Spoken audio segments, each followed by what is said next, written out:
I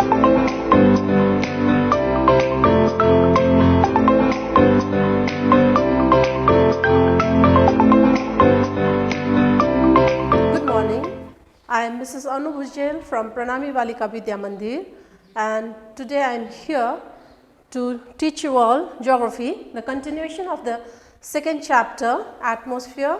My today's topic is humidity and precipitation. But before proceeding the new topic, I would like to recapitulate the previous class topic, that is wind. We did wind. Different types of wind like planetary wind. Planetary winds are also known as permanent wind, periodic or sudden wind, local wind and irregular wind, and different types of planetary winds, local winds, different names. We did cyclone and anticyclone, and today we will be doing humidity and precipitation. These are all the elements which affects weather and climate. These are the elements like temperature, we did in our first class, temperature, air pressure, then wind, and now the last element, that is humidity and precipitation. We will discuss about it in today's class. But I missed one important topic, that is jet streams. Jet streams are high altitude fast moving air currents. These are air currents.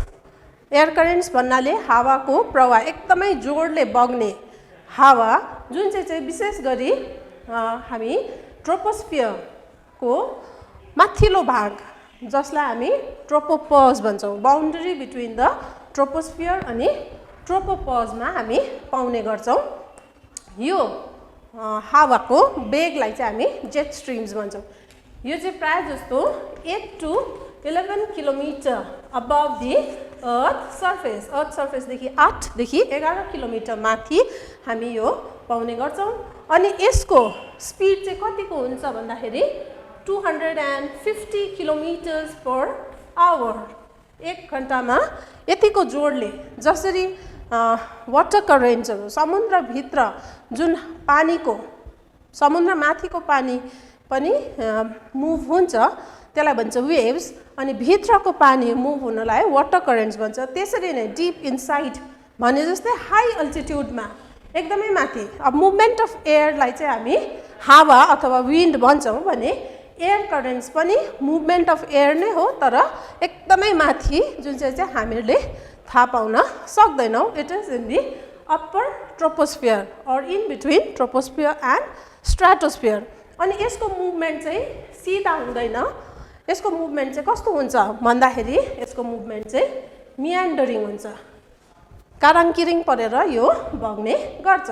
र प्राय जस्तो jet streams चाहिँ कहाँनिर पाइन्छ त भन्दाखेरि I discuss in my previous class about the different cells, कसरी चाहिँ यो सेल बनिन्छ मैले प्रेसर बेल्ट्स पढाउँदा बताएको छु, तीनवटा सेल्स कसरी बनिन्छ भनेर। र यो हेडलेस सेल, फेरल सेल अनि पोलर सेल, तीनवटा सेल। र यो जुन ग्याप छ यहाँनिर टेम्परेचर एकदमै बेसी हुन्छ, यहाँ अलिक कम्ती। As we go away from the equator temperature decreases, that is one of the factor, latitudinal factor influencing temperature we did in our previous class. र यो टेम्परेचर डिफरेन्स हुँदाखेरि यहाँको तातो हावा राइज हुन्छ अनि यो माथि पुगेर यहाँ ट्रोपोस्फियर को अप्पर लेयरमा पुगेपछि यो त्यहाँनिर चिसो भेटेपछि यो उकालोतिर बग्न थाल्छ र यो फेरि यहाँनिर सबसाइड भएर यहाँनिर यो हाई प्रेसर सेन्टर बनिन्छ र यहाँ एउटा सेल बनिन्छ।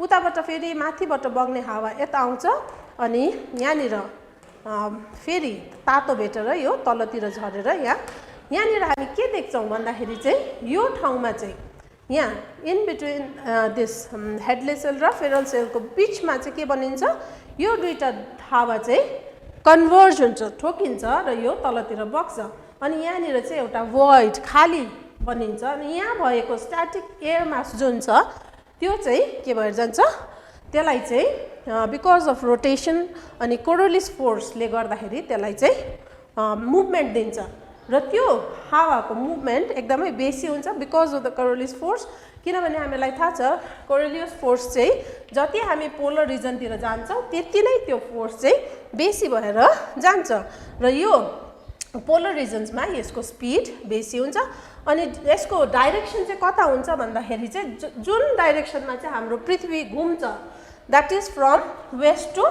इस्ट यो जेट स्ट्रिम्सहरू पनि कुन डाइरेक्सनमा घुम्छ from west to east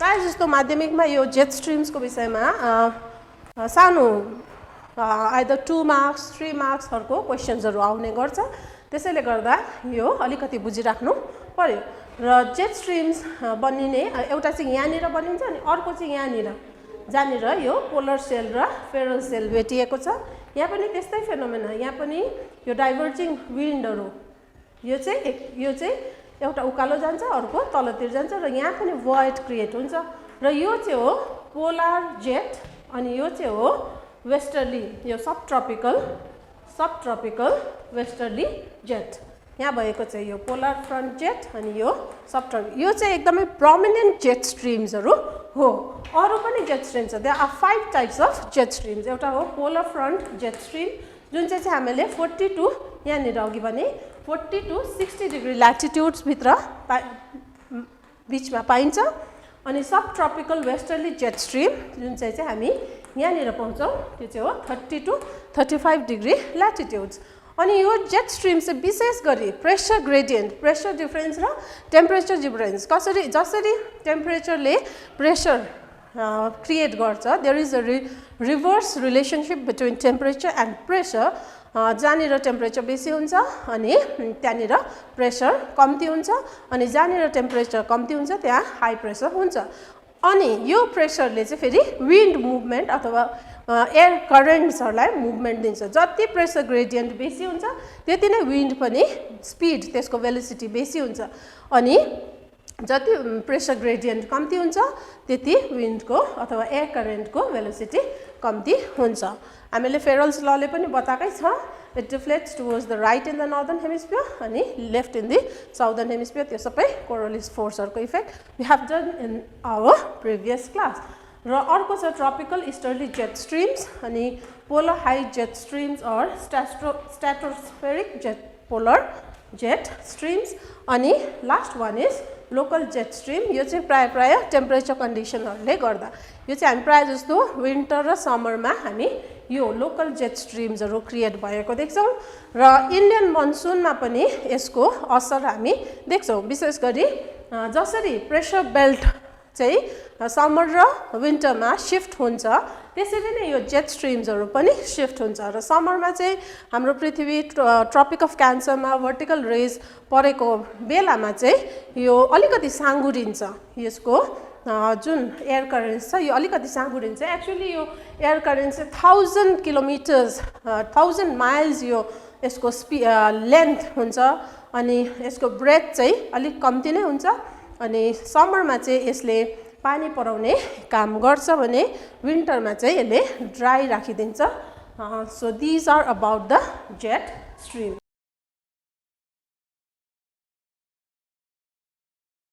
now let's start today's topic that is humidity and precipitation first thing is hydrological cycle जसलाई हामी वाटर साइकल पनि भन्छौँ जुन चाहिँ हामीले यहाँनिर नक्सामा देख्दैछौँ it is a continuous movement of water on above and below the earth surface यो हाम्रो अर्थ सर्फेसमा त्यहाँदेखि अबभ भनेपछि हाम्रो एटमोस्फियरमा गएर फेरि फर्केर बिलो कति चाहिँ फेरि पर्कुलेसनहरू भएर तल पनि जान्छ सो वाटर साइकल भनेको चाहिँ कन्टिन्युअस मुभमेन्ट साइकल भनेको नै एउटा चक्र continuous movement of water on above and below the earth surface र यसमा कसरी चाहिँ अब water earth is a planet अस्ति फर्स्ट क्लासमा पनि मैले भने हाम्रो पृथ्वीमा चाहिँ पानी भएको कारणले गर्दाखेरि नै हाम्रो पृथ्वीमा चाहिँ के छ लाइफ छ and when we see from the space earth looks like a blue ball त्यसैले गर्दा पृथ्वीलाई ब्लू प्लानेट पनि भनिन्छ किन भन्दा because of the presence of water. र हामी पानी कहाँ पाउँछौँ भन्दाखेरि खोला नालामा, ओसन्स, समुद्रमा, सागर, महासागरहरूमा, अनि कति पानी चाहिँ हाम्रो जमिन मुनि पनि एज एन अन्डरग्राउन्ड वाटर पनि बसेको हुन्छ।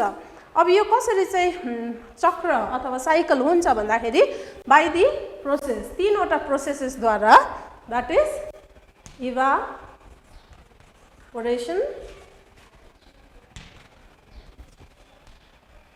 condensation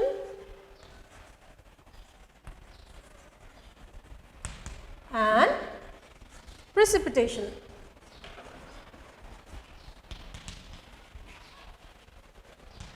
यो तीनवटा प्रोसेस चाहिँ एकपछि अर्का लगातार भएर चाहिँ के हुन्छ, यो पानी चाहिँ घुम्छ र पृथ्वीमा भएको पानी जति छ त्यति नै ब्यालेन्स बसिबस्छ। र इभापोरेसन, यहाँ हामी नक्सामा देख्दैछौँ, इभापोरेसन यो समुद्रहरू भयो, त्यहाँबाट घामको किरणले के गर्छ, पानी तात्तिन्छ अनि यो पानी चाहिँ के हुन्छ, बाफमा परिणत हुन्छ। इभापोरेसन भनेको चाहिँ the process by which water, जुन हाम्रो वाटरको लिक्विड फर्म छ त्यो चाहिँ gaseous form, the process by which water is converted from its liquid form to its gaseous form, जसलाई हामी वाटर वेपर भनेर भन्छौँ अथवा पानीको बाफहरू। र वाटरको तीनवटा फर्म्सहरू हुन्छ, तिमीहरूले फिजिकल साइन्सहरूमा पनि पढेकै छौ, लिक्विड, ग्यासियस अनि सलिड। र यति बेला चाहिँ इभापोरेसनको प्रोसेसमा चाहिँ के हुन्छ, पानी चाहिँ इभापोरेट हुँदा वाटर वेपरमा कन्भर्ट हुन्छ। अनि यो माथि जाँदै जाँदा ड्यु टु टेम्परेचर डिक्रिज, जुन हामीले टेम्परेचरको क्लासमा पनि पढेको छौँ, जति हामी माथि माथि जाँदै जान्छ त्यति टेम्परेचर जसलाई हामी नर्मल ल्याप्स रेट भनेर भन्छौँ। अनि माथि पुगेपछि एउटा लेभलमा पुगेपछि अगेन के हुन्छ, यो वाटर वेपर जुन ग्यासियस स्टेटमा थियो त्यो अगेन कन्भर्ट्स इन्टु केमा, टाइनी ड्रपलेट्स अफ वाटर, फेरि त्यो केमै परिणत हुन्छ, पानीको सानो सानो थोपाहरूमै परिणत हुन्छ अनि क्लाउडहरू बनिन्छ। अनि अगेन यो कन्डेन्सेसन पछि क्लाउड बनिएपछि फेरि यो क्लाउड माथि उड्दै गएर स्याचुरेसन लेभलमा पुगेपछि यो पानी चाहिँ थोपाहरू अझ ठुलो भएर जान्छ अनि त्यो पानी, त्यो बादलले त्यो थोपाहरू होल्ड गर्न सक्दैन अनि त्यो फेरि फर्केर केमा आउँछ, एज अ प्रेसिपिटेसन, यो केमा आउँछ, हाम्रो पृथ्वीमा आउँछ। र यो चक्र जुन यहाँ एरो देखाइरहेको छ, नानीहरूले देख्दैछ होला, यो चक्रलाई नै हामी के भन्छौँ, हाइड्रोलोजिकल साइकल। र यो प्रेसिपिटेसन हुँदा पानी पर्दाखेरि यो पानीहरू बगेर कति खोला नालाहरू भएर समुद्रमा पुग्छन्, कति हाम्रो जमिनले पनि त्यसलाई अब्जर्भ गर्छ, कति चाहिँ अझै भित्र इन्फिल्ट्रेसनद्वारा, पर्कुलेसनद्वारा सिचिएर त्यो भित्र हाम्रो अन्डरग्राउन्ड टेबल अथवा अन्डरग्राउन्ड वाटर बनिन पुग्छ। र इभापोरेसन हुँदा not only from the oceans but also from the plants, जसलाई हामी इभापोट्रान्सपिरेसन भन्छौँ, अनि जमिनहरूमा भएको पानी पनि उडेर बाफमा परिणत हुन्छ। अनि यो प्रोसेस चाहिँ कन्टिन्यू भइबस्छ, जसलाई हामी हाइड्रोलोजिकल साइकल, र यसलाई हामी वाटर साइकल अथवा H2O साइकल पनि भन्ने गर्छौँ। सो यहाँनिर हामीले के देख्यौँ भन्दाखेरि इभापोरेसन, र इभापोरेसन भनेको अघि पनि मैले भने it is the process from which water changes from its liquid form to its gaseous form, एउटा बाफमा परिणत हुन्छ। अब यो हावामा बाफको कणहरू एड भएपछि, थपिएपछि त्यो हावा के हुन्छ, त्यो हावा चाहिँ ह्युमिड हुन्छ, जसलाई हामी ह्युमिडिटी भन्छौँ। त्यो हावामा भएको केलाई बाफ अथवा आर्द्र पनि भनिन्छ, अथवा ओसिलोपन, हावाको ओसिलोपनलाई हामी ह्युमिडिटी भन्छौँ। ह्युमिडिटी नेक्स्ट इज ह्युमिडिटी, जुन मैले अहिले भन्दै थिएँ, हावामा भएको moisture, the water vapour present in the एयरलाई चाहिँ हामी के भन्छौँ, humidity. Humidity, amount of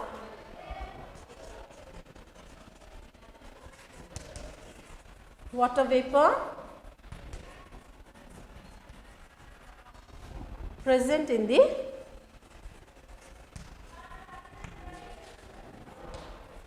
air हावामा भएको बाफ वाटर भेपरलाई हामी ह्युमिडिटी भन्छौँ र यो ह्युमिडिटी चाहिँ हामीले 3 तरिकाले नाप्न सक्छौँ मेजर गर्न सक्छौँ त्यो चाहिँ हो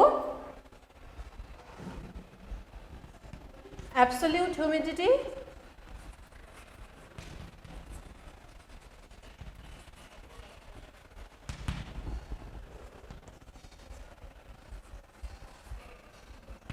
specific humidity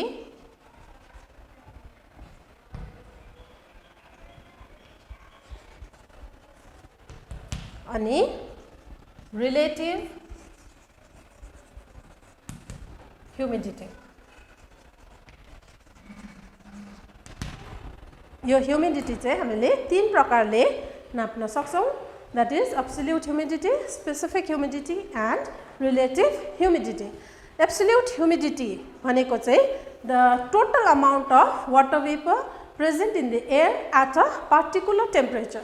एउटा particular temperature मा भएको जुन हावामा भएको बाफको कणहरूलाई हामी absolute humidity भन्छौँ र यो absolute humidity चाहिँ कस्तो हुन्छ भन्दा यो चाहिँ चेन्ज हुन्छ it depends on temperature अथवा यहाँनिर ह्युमिडिटी अथवा वाटर वेपर इन्क्रिज भयो भने एब्सोल्युट ह्युमिडिटी पनि इन्क्रिज हुन सक्छ वाटर वेपर सबट्र्याक्ट अथवा घट्यो भने त्यहाँनिर एब्सोल्युट ह्युमिडिटी घट्न सक्छ and it is always expressed in gram per cubic metre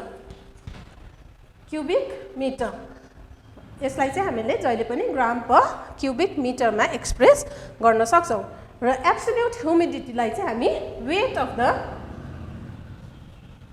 कति गरौँ छ अथवा त्यसको वेट वजन weight of the water vapour पनि भन्न सक्छौँ next is specific humidity specific humidity is the mass it is the mass of the water vapour there is a difference between weight and mass नानीहरूले physical साइन्समा पनि पढेको छ weight भनेको चाहिँ gravitational पुलद्वारा कुनै चिज तानिनु अनि मास भनेको चाहिँ त्यसमा के म्याटर्सहरू छ त्यहाँ कुनै पनि चिजमा केले बनिएको छ त्यसलाई चाहिँ भन्छ मास र स्पेसिफिक ह्युमिडिटी चाहिँ के हुन्छ यो चाहिँ फिक्स्ड हुन्छ अनि यो चाहिँ जहिले पनि ग्राम पर किलोग्राम कति ग्राम छ कुनै पनि 1 किलोग्राम अफ एयर मासमा कति ग्राम अफ वाटर वेपर छ त्यो चाहिँ कन्स्ट्यान्ट हुन्छ स्पेसिफिक भन्ने बित्तिकै त्यो चाहिँ फिक्स्ड हुन्छ कन्स्ट्यान्ट हुन्छ अनि अर्को मेजर चाहिँ हो relative humidity it is the ratio relative humidity भन्ने बित्तिकै रेसियो हामी कोलनको सहायताले बताउन सक्छौँ हैन रेसियो भनेपछि के को रेसियो भन्दाखेरि it is the ratio between the amount of water vapor present in the air at a particular temperature and the amount of water vapor the same air can hold in that temperature त्यसको रेसियोलाई त्यो water vapour त्यो टेम्परेचरमा त्यो हावामा कति पानी छ water vapour छ अनि त्यही हावाले चाहिँ त्यो टेम्परेचरमा कति वाटर वेपर चाहिँ बोक्न सक्छ त्यसको रेसियोलाई चाहिँ हामी रिलेटिभ ह्युमिडिटी भन्छौँ र रिलेटिभ ह्युमिडिटीले चाहिँ हामीलाई प्रेसिपिटेसन हुने सम्भावना दिन्छ एब्सोल्युट ह्युमिडिटीले चाहिँ हामीलाई के बताउँछ भन्दाखेरि प्रेसिपिटेसन हुन्छ पानी पर्छ कि पर्दैन भन्ने हामी यो एब्सोल्युट ह्युमिडिटीबाट थाहा पाउन सक्छौँ रिलेटिभ ह्युमिडिटीले चाहिँ कति पानी पर्छ बाफको मात्रा जति बेसी छ त्यति नै बेसी पानी पर्छ भन्ने सङ्केत चाहिँ हामीलाई रिलेटिभ ह्युमिडिटीले दिन्छ र यो रिलेटिभ ह्युमिडिटी नाप्ने इन्स्ट्रुमेन्ट चाहिँ हो यो wet and dry bulb thermometer यो wet and dry bulb thermometer जसलाई हामी के पनि भन्छौँ भन्दाखेरि हाइग्रोमिटर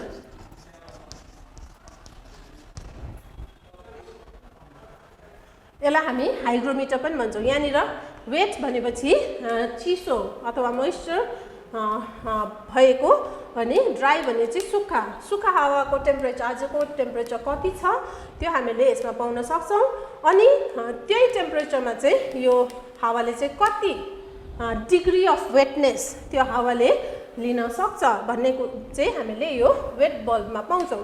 यहाँनिर चाहिँ एउटा सानो वेसल दिएको हुन्छ, यहाँनिर पानी हालिन्छ अनि यो मसलिन क्लथ यसमा अट्याच भएको हुन्छ र यहाँनिर ड्राई टेम्परेचरको रेकर्ड हुन्छ अनि यहाँ वेट बल्ब थर्मोमिटरको रिडिङ हामी पाउँछौँ र यो दुईटा टेम्परेचरको रिडिङको डिफ्रेन्सबाट चाहिँ हामीले के पाउन सक्छौँ भन्दा रिलेटिभ ह्युमिडिटी कति छ भनेर पाउन सक्छौँ। ड्राई बल्ब रिडिङ कति छ अनि वेट बल्ब रिडिङ कति हुन्छ त्यसको डिफ्रेन्स चाहिँ हामीले एउटा चार्टमा हामी देख्न सक्छौँ। यो चाहिँ हो रिलेटिभ ह्युमिडिटीको चार्ट जसमा हामीले ड्राई बल्ब र वेट बल्बको डिफ्रेन्स हेरेर सपोज आजको टेम्परेचर हामीले 18 डिग्री पायौँ अनि ड्राई बल्ब रिडिङ हामीले 18 डिग्री पायौँ अनि वेट बल्ब रिडिङ हामीले 15 डिग्री पायौँ भनेपछि यहाँनिर डिफ्रेन्स कति भयो 3 डिग्रीको र यो 3 डिग्रीको डिफ्रेन्स चाहिँ हामीले यसलाई करस्पोन्डिङ भ्याल्यु हामीले हेर्दै जानुपर्छ अनि यहाँनिर हामीले कति पाउँदैछौँ 72 पायौँ र यो चाहिँ हो आजको relative humidity. Just for an example मैले भनेको र ड्राई बल्ब रिडिङ 18 आयो, वेट बल्ब रिडिङ 15 र दुईटाको डिफ्रेन्स हामीले 3 पायौँ र हामीले रिडिङ हेर्दा कति पायौँ 72 र यो रिलेटिभ ह्युमिडिटी चाहिँ जहिले पनि पर्सेन्टेजमा एक्सप्रेस गरिन्छ।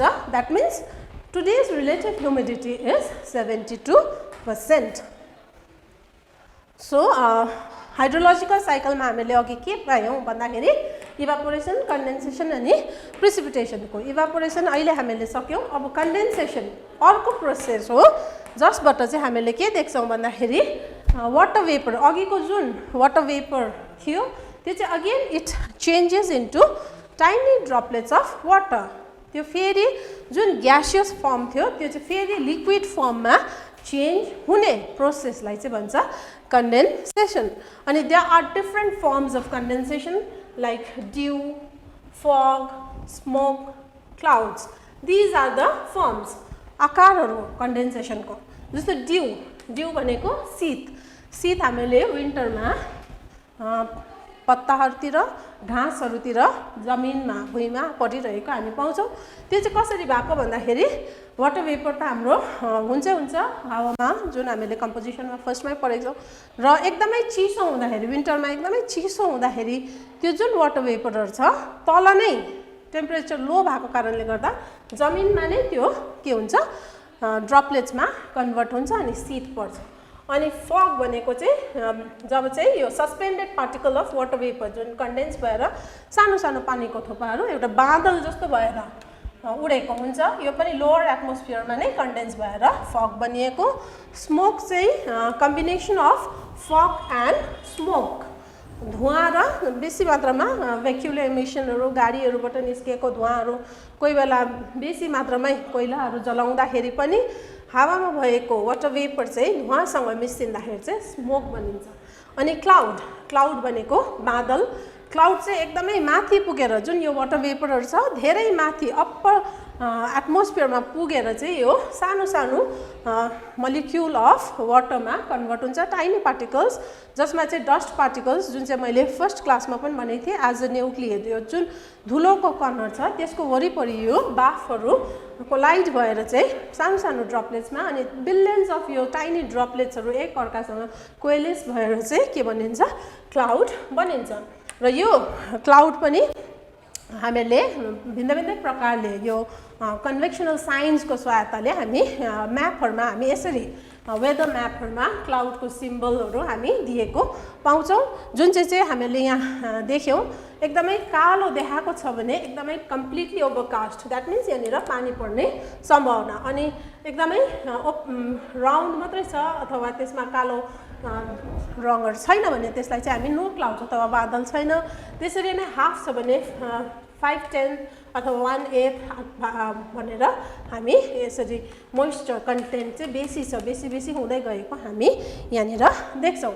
र यसरी यो वेदर म्यापमा हामीले अस्ति मैले पढाउँदाखेरि यो लाइनहरू आइसोबार लाइन्सहरू यो प्रेसरको इक्वल प्रेसर भएको जग्गाहरूलाई जोड्ने लाइन आइसोबार्स अनि यो डल्लो डल्लो यो राउन्डहरु चाहिँ भयो क्लाउड कभर। यो चाहिँ एउटा यो विन्टर मन्थको म्याप हामी यहाँ पाइरहेछौँ, जसले गर्दा के देख्दैछौँ भन्दाखेरि यो समर मन्थको हामी पाउँदैछौँ यो ल्यान्डमा लो प्रेसर सेन्टर क्रिएट भएको देख्दैछौँ। र यहाँनिर यो क्लाउडको पछाडि सानो पुच्छर जस्तो पनि हामी देख्छौँ, त्यो चाहिँ हामीले विन्डको डाइरेक्सन कताबाट विन्ड आउँदैछ हामीले यो पाउने गर्छौँ। यताबाट छ भने इस्टर्ली, यताबाट छ भने वेस्टबाट आउँदैछ, त्यसरी हामीले डाइरेक्सन पनि पाउने गर्छौँ। अनि यहाँनिर नट्सहरू पनि दिएको हुन्छ 5, 10 त्यो अनुसार यहाँ काँडा जस्तो बनाएको हुन्छ। यो वेदर म्यापमा पछि गएर हायर क्लासेसमा नानीहरूले इन्टरप्रिटेसनहरू गर्नु सिक्नुपर्छ। सो यो चाहिँ भयो condensation, throwing down of moisture from the atmosphere. माथि आकाशबाट एटमोस्फियरबाट चाहिँ पानी झर्नुलाई चाहिँ हामी प्रेसिपिटेसन भन्छौँ। प्रेसिपिटेसनको डिफ्रेन्ट फर्म्सहरू छ, रेनफल, ड्रिजल, स्नोफल, स्लिट अनि हेलस्टोन। भिन्दै भिन्दै प्रकारले यो कन्डेन्सेसनको प्रोसेस भिन्दै प्रकारले हुँदाखेरि रेनफल हुन्छ। रेनफल चाहिँ जुन यसको मेकानिजम कसरी हुन्छ भन्दाखेरि चाहिँ हावाले घामले पानी तातिन्छ नि, पानी त्यो वाटर वेपरमा कन्भर्ट भएर माथि यो लाइट भएर माथि बग्न थाल्छ, यो चाहिँ मेकानिजम। अनि त्यो वाटर वेपर चाहिँ हल्का भएको कारणले गर्दा माथि उड्दै जान्छ अनि माथि कन्डेन्सेसन लेभलमा पुगेपछि अघि मैले भनेको जस्तो डिफ्रेन्ट फर्म्सहरूमा कन्भर्ट हुन्छ अनि क्लाउडमा परिणत हुन्छ। र क्लाउड अझै माथि गएपछि स्याचुरेसन लेभलमा पुगेपछि त्यो के भएर जान्छ, त्यो हावाले त्यो मोइस्चर होल्ड गर्न सक्दैन अनि it falls as a drops of water. यही ड्रप्स अफ वाटरलाई चाहिँ हामी के भन्छौँ, रेनफल भन्छौँ।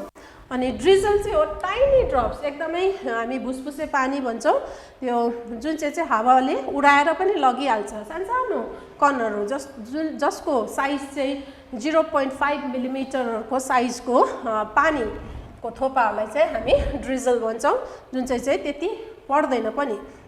अनि स्नोफल हाई अल्टिट्युडहरूतिर हामी के देख्छौँ, हिउँहरू परेको देख्छौँ, जहाँनिर एकदमै चिसो हुन्छ, त्यो रेनफल नभएर केमा परिणत हुन्छ, आइसहरूमा परिणत हुन्छ अनि त्यहाँनिर स्नोमा परिणत हुन्छ अनि त्यहाँनिर हिउँ पर्छ। जस्तो हाम्रो दार्जिलिङहरूतिर हामी स्नोफल भएको देख्छौँ। तर जति अल्टिट्युड घट्ने बित्तिकै त्यो फेरि टेम्परेचरको कारणले गर्दा त्यो स्नोहरू मेल्ट भएर पानी अथवा वर्षामा परिणत हुन्छ। दार्जिलिङ हाम्रै नजिकको लाभाहरूतिर हामी हिउँ परेको देख्छौँ भने अलिकति यता आएपछि पेदुङहरूपट्टि हामी हिउँ पाउँदैनौँ। यो चाहिँ टेम्परेचर एकदमै चिसो भएको माउन्टेन एरियाहरूतिर, चिसो ठाउँहरूतिर चाहिँ यो स्नोफल हुने गर्छ। अनि यो स्नोफलसँग पानी पनि मिसिएर पर्यो भने त्यसलाई चाहिँ के भनिन्छ, स्लिट भनेर भनिन्छ। अनि स्नोफल होइन, हेलस्टोनसँग, हेल भनेको असिना कसरी बनिन्छ भन्दा जुन त्यो वाटर वेपर उड्दै जान्छ त्यो एकदमै ट्रपिकल रिजन्सहरूतिर चाहिँ एकदमै माथि त्यो हावाले उडाइदिन्छ र माथि जुन एटमोस्फियरको अप्परमोस्ट लेयरमा चाहिँ के भएर जान्छ, त्यो एकदमै चिसो ठाउँ भेटेपछि त्यो बाफहरू एकैचोटि क्रिस्टल्स अफ आइसमा परिणत हुन्छ अनि त्यो गरौँ भएर तलतिर झर्छ। फेरि त्यो हावाले त्यो क्रिस्टल्सलाई फेरि उडाएर अझै माथि पुऱ्याइदिन्छ अनि त्यो क्रिस्टल्सहरूको साइज अझै बढ्दै जान्छ र यसरी अप एन्ड डाउन हुँदा अन्तमा त्यो एकदमै गरौँ भएपछि फेरि हाम्रो अर्थ सर्फेसमा नै झर्छ एज हेलस्टोन्स, असिना पर्छ र असिना सँगसँगै पानी पनि पर्यो भने त्यसलाई चाहिँ भन्छ sleet. These are the different forms of precipitation. Next, so these hydrological साइकलको तीनवटा प्रोसेसेसले नै यो साइकल कम्प्लिट हुन्छ र प्रेसिपिटेसनको फर्म्सहरू हामीले पढ्यौँ र मेन इम्पोर्टेन्ट फर्म चाहिँ हो रेनफल र रेनफल हामी नेक्स्ट गर्नेछौँ। सो रेनफल यो प्रेसिपिटेसनको इम्पोर्टेन्ट फर्म अघि हामीले पढ्यौँ रेनफल र यो रेनफल चाहिँ मेकानिजम पनि मैले भनिहालेँ, द्याट इज कसरी चाहिँ वाटर वेपर कन्डेन्स हुन्छ अनि स्याचुरेसन हुन्छ अघि मैले अलिकति बिर्सेछु स्याचुरेसन भनेको चाहिँ त्यो amount of water vapour holding capacity of the air कति चाहिँ पानी अथवा वाटर वेपर होल्ड गर्ने क्षमता त्यो हावामा हुन्छ त्यसलाई भन्छ स्याचुरेसन र स्याचुरेटेड एयर भनेको चाहिँ एकदमै 100% त्यसमा वाटर वेपर भयो भने चाहिँ त्यो एयर चाहिँ स्याचुरेटेड हुन्छ अनि स्याचुरेटेड एयर चाहिँ के भएर जान्छ it falls as a rain र ड्यू पोइन्ट अथवा फ्रिजिङ पोइन्टमा पुगेपछि चाहिँ त्यो हावा चाहिँ स्याचुरेटेड हुन्छ र there are 3 types of rainfall on its mechanism and process of formation convectional rainfall orographic rainfall अनि साइक्लोनिक रेनफल यहाँ कन्भेक्सनल रेनफलको मेकानिजम म बताउन चाहदैछु यो सनले घामको किरणले के हुन्छ विशेष गरी यो समरमा यो जमिन एकदमै इन्टेन्सली हिट हुन्छ एकदमै तातिन्छ अनि यो जमिन तातेपछि यहाँ भएको समुद्रमा भएको पानीहरू जमिनमा भएको अनि यो बोट बिरुवामा भएको मोइस्चरहरू उडेर जान्छ र यो उडेर गएपछि के हुन्छ कन्डेन्सेसन हुन्छ कन्डेन्सेसन भएपछि यो केमा परिणत हुन्छ क्लाउडमा परिणत हुन्छ अनि क्लाउड फेरि स्याचुरेट भएपछि एकदमै जोडले एकदमै टरेन्शियल रेनफल चाहिँ यहाँनिर हुन्छ यो खालके रेनफललाई चाहिँ हामी कन्भेक्सनल रेनफल यो कन्भेक्सन करेन्टद्वारा यो बनिएको कारणले गर्दा यो माथि गएर फेरि तल आउनु प्रोसेस हामीले टेम्परेचर पढ्दा पढेको छौँ कन्भेक्सन करेन्टद्वारा भएको कारणले गर्दा यो रेनफललाई चाहिँ हामी कन्भेक्सनल रेनफल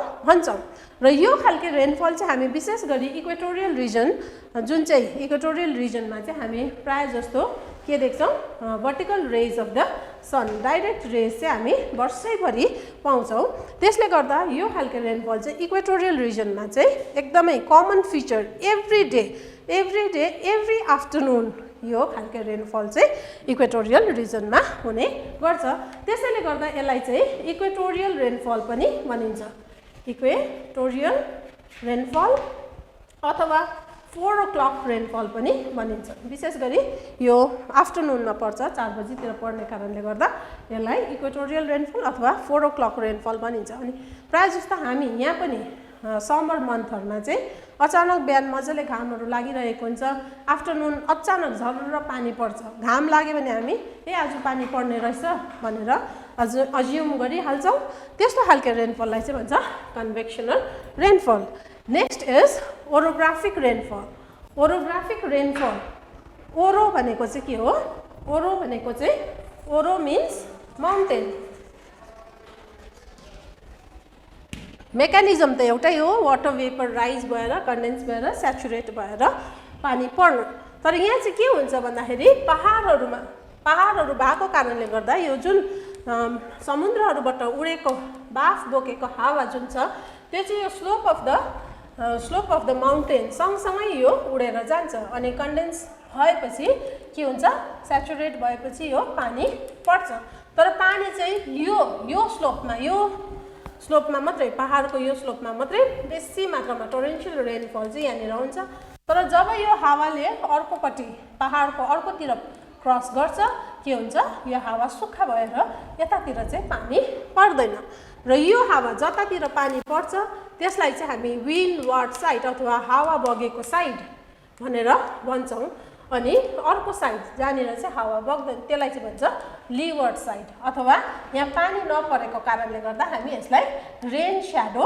रिजन पनि भन्छौं अनि यो ओरोग्राफिक रेनफलमा चाहिँ एउटा माउन्टेन चाहिँ एउटा के हो रिलिफ फिचर हो त्यसले गर्दा ओरोग्राफिक रेनफललाई चाहिँ के पनि भनिन्छ रिलिफ रेनफल पनि भन्छ र प्राय जस्तो हामीले यो खालको रेनफल चाहिँ हामी कहाँनिर पाउँछौं भन्दाखेरि चाहिँ इन्डियाको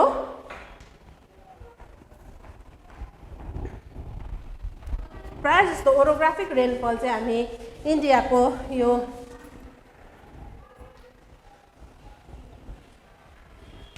जुन वेस्टर्न घाट छ यहाँनिर वेस्टर्न घाट छ अनि यहाँनिर अरेबियन सी छ र यो अरेबियन सीबाट मोइस्चर बोकेको हावाले वेस्टर्न घाटको यो वेस्टर्न घाटको यो भागलाई भन्छ वेस्टर्न साइड अनि उतापट्टि यो डेक्कन प्लेट्यू भएको जग्गा चाहिँ भयो इस्टर्न पार्ट र यतापट्टि चाहिँ एकदमै बेसी पानी पराउँछ भने यो डेकन प्लेट्यू भएको अथवा इस्टर्न पार्ट अफ वेस्टर्न घाटमा चाहिँ ड्राई भएर जान्छ र यस्तै खालके हामीले लोकली हेर्नु हो भने पनि कोही बेला के देख्छौँ भन्दाखेरि यता बजारपट्टि यता 11 माइल 12 माइलपट्टि पानी परिरहेको हुन्छ भने यता बजारमा पानी परेकै हुँदैन त्यो चाहिँ यो पहाडको दुई साइड भएको कारण साथसाथै टिस्टाको माथितिर पानी परिरहेको छ भने टाउनतिर पानी परेको हामी देख्दैनौँ यो हामी लोकली पनि एक्सपिरियन्स गर्न सक्छौँ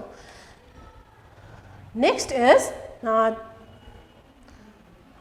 साइक्लोनिक रेनफल साइक्लोनिक रेनफल यो चाहिँ कसरी हुन्छ भन्दाखेरि दुईपट्टिबाट वार्म एयर अनि कोल्ड एयर दुईपट्टिबाट आउँदैछ भने त्यो वार्म एयर र कोल्ड एयर चाहिँ एउटा जग्गामा आएर ठोकिन्छ यो कन्भर्जिङ पोइन्ट जहाँनिर चाहिँ वार्म एयर र कोल्ड एयर ठोकिन्छ यसलाई चाहिँ भन्छ फ्रन्ट बनिन्छ र यो वार्म एयर चाहिँ हल्का भएको कारणले गर्दा यो उकालोतिर जान्छ भने कोल्ड एयर चाहिँ सबसाइड हुन्छ र यो उकालो गएको हावा फेरि कन्डेन्सेसन स्याचुरेसनहरू भएर चाहिँ के हुन्छ यो तल पुरा पानी पर्छ another type of rainfall is cyclonic rainfall यो साइक्लोनिक रेनफल चाहिँ हामीले कसरी बनिन्छ भन्दा यो जब चाहिँ वार्म एयर चाहिँ कोल्ड एयरसँग ठोकिन्छ दुईपट्टिबाट एकपट्टिबाट वार्म एकपट्टिबाट कोल्ड एयर आउँदैछ भने दुईटा ठोकिन्छ र यो ठोकिएको जग्गा कन्भर्जिङ पोइन्टलाई चाहिँ हामी फ्रन्ट भन्छौँ र यो फ्रन्ट बनिन्छ र यो वार्म एयर चाहिँ हल्का भएको कारणले गर्दा यो माथितिर जान्छ भने कोल्ड एयर चाहिँ गरौँ भएर यो चाहिँ तलतिर दबिन्छ र यो वार्म एयर माथि गएर कन्डेन्सेसन भएर क्लाउडहरुमा परिणत हुन्छ अनि क्लाउड चाहिँ फेरि स्याचुरेट भएर के भएर जान्छ पानी पर्छ र यस्तो प्रकारले बनिएको कारणले गर्दा यो फ्रन्ट बनिएको कारणले गर्दा यसलाई चाहिँ हामी फ्रन्टल रेनफल अथवा cyclone convergence of warm air र कोल्ड एयरलाई साइक्लोन भनिन्छ र यसलाई चाहिँ साइक्लोनिक रेनफल अनि यसलाई चाहिँ हामी फ्रन्टल रेनफल फ्रन्ट बनिएको कारणले गर्दा फ्रन्टल रेनफल पनि भन्छौँ र यो खालके रेनफल चाहिँ हामी प्राय जस्तो केरला अनि तमिलनाडु कोस्टमा चाहिँ एक्सपिरियन्स गर्छौँ र यो रेनफल नाप्ने इन्स्ट्रुमेन्ट कति पानी पर्दैछ भनेर हामी इन्स्ट्रुमेन्टको सहायताले नाप्न सक्छौँ त्यसलाई चाहिँ भन्छ रेन गज यहाँनिर चाहिँ एउटा मेटल भेसल हुन्छ त्यो भित्र यो फनल पनि दिएको हुन्छ र यहाँनिर मार्किङ गरिएको हुन्छ र यो एउटा आई अजम्पसनद्वारा चाहिँ हामीले कति पानी परेछ भनेर हेर्न सक्छौँ र यो इन्स्ट्रुमेन्टको नाम हो रेन गज र these are about today's class र हामीले अहिलेसम्म के पढ्यौँ भन्दाखेरि फर्स्ट इज हाइड्रोलोजिकल साइकल यो तीनवटा प्रोसेसको साइकललाई हामी वाटर साइकल अथवा हाइड्रोलोजिकल साइकल भन्छौँ इभापोरेसन हैन जसले गर्दा ह्युमिडिटी भनेको amount of water vapour present in the air र प्राय जस्तो माध्यमिकको क्वेसन्समा हामी यो ह्युमिडिटीबाट धेरै सर्ट क्वेसन्सहरू आएको देख्छौँ कोही बेला यो एब्सोल्युट ह्युमिडिटी र रिलेटिभ ह्युमिडिटीको डिफरेन्सहरू पनि फाइन्ड आउट गर्नु राइट द डिफरेन्स भनेर पनि दिएको हुन्छ त्योहरू आउन सक्छ र यो रेन कन्डेन्सेसनको डिफरेन्ट फर्म्सहरू अनि प्रेसिपिटेसनमा मेन इम्पोर्टेन्ट रेनफल अनि रेनफलको 3 प्रकारको रेनफल यो रेनफल चाहिँ प्राय जस्तो दुईवटा रेनफलको विषयमा विथ डायग्राम बताउन नानीहरूलाई साह्रो लाग्यो भने तीनवटै नपढेर दुईवटा पढ्दा पनि हुन्छ प्राय जस्तो एउटा पनि आउन सक्छ दुईटा पनि आउन सक्छ विथ डायग्राम नानीहरूले यो छुट्टीमा राम्रोसँग सिक्ने अनि किताबमा अन्डरलाइनहरू गरेर डेफिनेसन्सहरू पढ्नु भन्दै आजको क्लास म यति नै समाप्त गर्दछु thank you Namaskar. Hello, my dear students. I'm Suraj Pradhan, assistant teacher at Ganesh High School, Kalimpong. Preferi life science vishayharu ma yaha tapahharu agi upasthit chu. Before I teach today's lesson, let us revise through walking down the memory lane jasma astiko केही दिन अघि गरेको पाठलाई फेरि हामी सम्झन्छौँ. The first slide that we have walking down the memory lane ma astiko vishay थियो diabetes. You can see here no insulin भनेको insulin produce नहुँदा चाहिँ you have type 1 डायबिटिज मेलिटसको कुरा गर्दैछौँ हामी त्यही कारण यसलाई भन्छौँ हामी टाइप 1 लाई इन्सुलिन डिपेन्डेन्ट डायबिटिज मेलिटस र second type of diabetes mellitus that is your type 2 diabetes जुन चाहिँ यहाँ देख्नु हुँदैछ तपाईँले the cell or the cells do not respond to insulin. यसलाई भन्छ non insulin dependent diabetes mellitus so there are two types of diabetes एउटा हो डायबिटिज मेलिटस अर्को हो diabetes insipidus diabetes mellitus is of two types सम्झिनुहोस् अस्तिको क्लासलाई type 1 and type 2 र वकिङ डाउन द मेमोरी लेनमा दोस्रो सम्झने क्रममा हामी छौँ टोइलेट अब डायबिटिजसँगै सम्बन्धित कुरो हो फ्रिक्वेन्टली युरिनेसन हुन्छ नि है त्यसलाई के पो भनिन्छ एकछिन सोच्नुहोस् त फ्रिक्वेन्ट युरिनेसन त्यसलाई भनिन्छ पोलियुरिया के भनिन्छ पोलियुरिया र वकिङ डाउन द मेमोरी लेनमा डायबिटिजसँग सम्बन्धित एक्सेस थर्स्टलाई अघि हामीले भन्यो पोलिडिप्सिया जसमा पीडित व्यक्तिलाई चाहिँ घरिघरि तिर्खा लाग्ने so that is frequent thirst हुने पोलिडिप्सिया र वकिङ डाउन द मेमोरी लेनमा अब डायबिटिजसँग सम्बन्धित एकदमै बेसी भोक लाग्ने भोक लाग्ने खानु इच्छा हुने पुरा खाना खाने है भोक लाग्यो नि पोलिफेजिया भन्छ त्यसलाई इफ यु रिकल इट पोलिफेजिया र जस्तै यहाँ तपाईँले देख्नुहुन्छ एडिएच एन्टी डायरेटिक हर्मोन अथवा भ्यासोप्रेसिन अथवा भेजोप्रेसिन पनि भन्छ जुन चाहिँ is actually secreted by the posterior pituitary lobe र डायबिटिज इन्सिपिडसमा चाहिँ malfunctioning of the posterior pituitary lobe त्यसले राम्रो प्रकारले काम गर्दैन त्यसो गर्दाखेरि पर्याप्त मात्रामा एन्टी डायरेटिक हर्मोन उत्पादन हुनु सक्दैन and the person suffers from diabetes insipidus र वकिङ डाउन मेमोरी लेनमा नै अघिको कुरा गर्दा diabetes mellitus and diabetes insipidus त्यो विषयमा तपाईँहरूले अलिकति फेरि रिभाइज गर्नु पर्यो डिफ्रेन्सेस आउनु सक्छ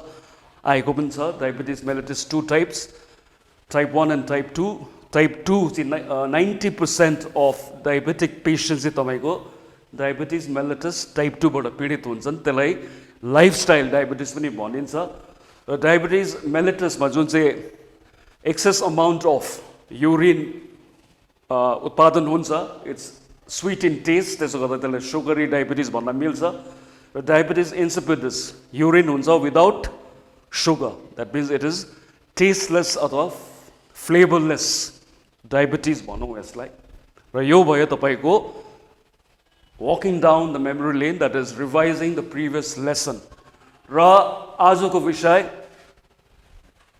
heredity and common genetic diseases.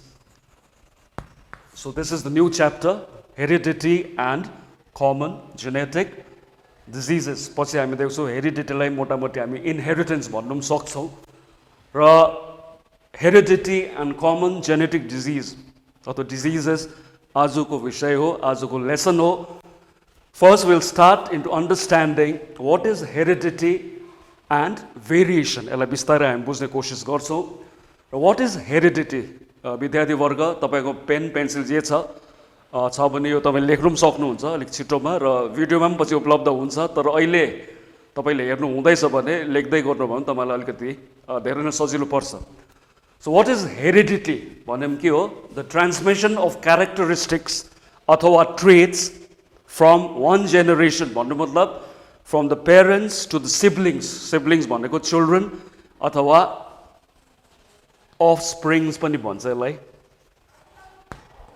अथवा सिब्लिङ्स पनि भनिन्छ सो वाट इज हेरिडिटी भन्दा के पनि होइन transmission of characteristics or traits पछि क्यारेक्टरिस्टिक्स के हो ट्रेट्स के हो त्यो हामी बुझाउँछौँ transmission of characteristics or traits from parents त्यसलाई पेरेन्टल जेनेरेसन भन्छ टु द अफस्प्रिङ्स अथवा प्रोजेनिज पनि भन्छ यसलाई प्रोजेनिज अथवा सिब्लिङ्स पनि यसलाई भनिन्छ so transmission of characteristics or features or traits from parents to the children जस्तै अब यो क्यारेक्टरिस्टिक अथवा ट्रेट्स भन्नलाई चाहिँ कुन कुन चिजहरू हो भन्दा चाहिँ तपाईँको हाइट भयो इफ यु लुक इन्टु यो फ्यामिली मोटामोटी एउटा फ्यामिलीमा तपाईँको पेरेन्ट्स तपाईँको हाइटहरू पनि मोटामोटी मिल्छ र त्यसलाई पनि अलिकति कन्ट्रोल गर्ने चाहिँ जिन्सै हो कन्ट्रोल गर्ने चाहिँ के हो जिन्स यो पनि अहिले हामी बुझ्छौँ यो यात्रामा what we understand by genes. A first characteristic feature or trait भन्दा मिल्यो height हो यहाँनिर देख्नुहुन्छ different people within the family also अथवा in a given community पनि एउटा समुदायमा पनि आफ्नो आफ्नो हाइट हुन्छ हैन त्यो सबै कन्ट्रोल गर्ने के हो तपाईको जीन्स त्यसपछि आई कलर प्रत्येक व्यक्तिको कुनै पनि समाजमा हेर्नु कुनै देशमा कुनै पनि ठाउँमा आई कलर आफ्नो आफ्नो हुन्छ है यहाँ विभिन्न किसिमको आई कलर्स तपाईहरुले देख्नु हुँदैछ यो पनि कन्ट्रोल गर्ने के हो जीन्स जे पनि हामी छौ सबै केले नियन्त्रण भइरहेको हुन्छ जीन्सले गर्दाखेरि हामी जे छौ त्यो छौ र जीन्स कसको जीन्सले फरक पर्छ भन्दा तपाईको फादरको तपाईको बाबुको तपाईको आमाको सो दुईटा जीन्स आएर तपाई बनिनुहुन्छ यो भयो आई कलर कसरी क्यारेक्टरिस्टिक अथवा ट्रेटको रूपमा यो देखा पर्छ हेरिडिटी बुझ्दाखेरि यो चिज सबै कन्ट्रोल गर्ने तपाई के हो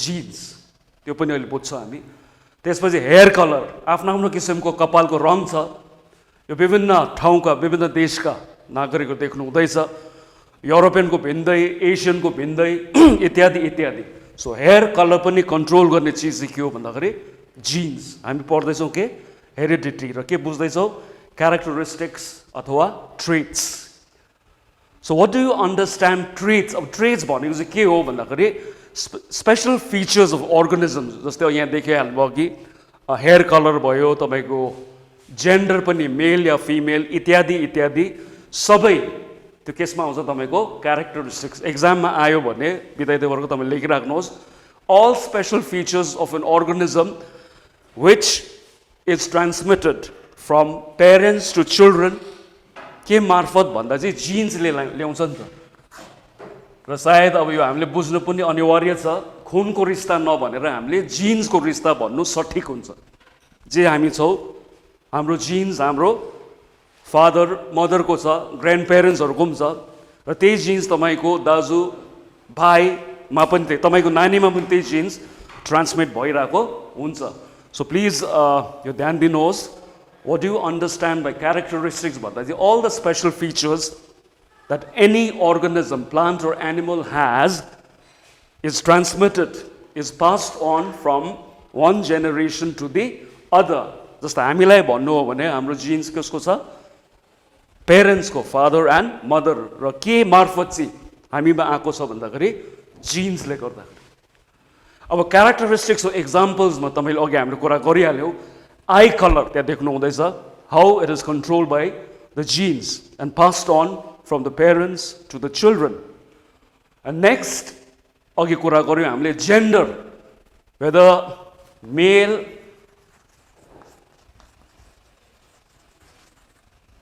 स्त्रीलिङ र पुल्लिङ यो पनि सबै कन्ट्रोल गर्ने के हो जिन्सले नै हामीले त्यहाँ देख्दै त्यसलाई आयो क्यारेक्टरिस्टिक्समा आयो जेन्डर अर्को ब्लड ग्रुप पनि सबै यो क्यारेक्टरिस्टिक्समा आयो control by the genes so blood group तपाईँ अलिकति स्मरण गर्दा blood group A B AB र ब्लड ग्रुप ओ है चारवटा हुन्छ पोजिटिभ र नेगेटिभ त्यो पछि जानकारी पाउनुहुन्छ तपाईँले यो युनिभर्सल रेसिपिएन्ट हो युनिभर्सल डोनर ब्लड ग्रुप ओले जसलाई पनि डोनेट गर्नु सक्छ एबीले जुनैकोबाट पनि रिसिभ गर्नु सक्छ त्यो विषय पछिको हो तर यो पनि it is an example of characteristics blood group पनि इज एन एक्जाम्पल त्यसरी नै क्यारेक्टरिस्टिक्सलाई अघि बुझ्ने क्रममा हाइट पनि अघि कुरा गऱ्यौँ हामीले हाइट पनि is an example of a characteristic feature that is passed on from one generation to the other आफ्नो आफ्नो समुदायको आफ्नो आफ्नो परिवारको विभिन्न किसिमको हाइट छ भने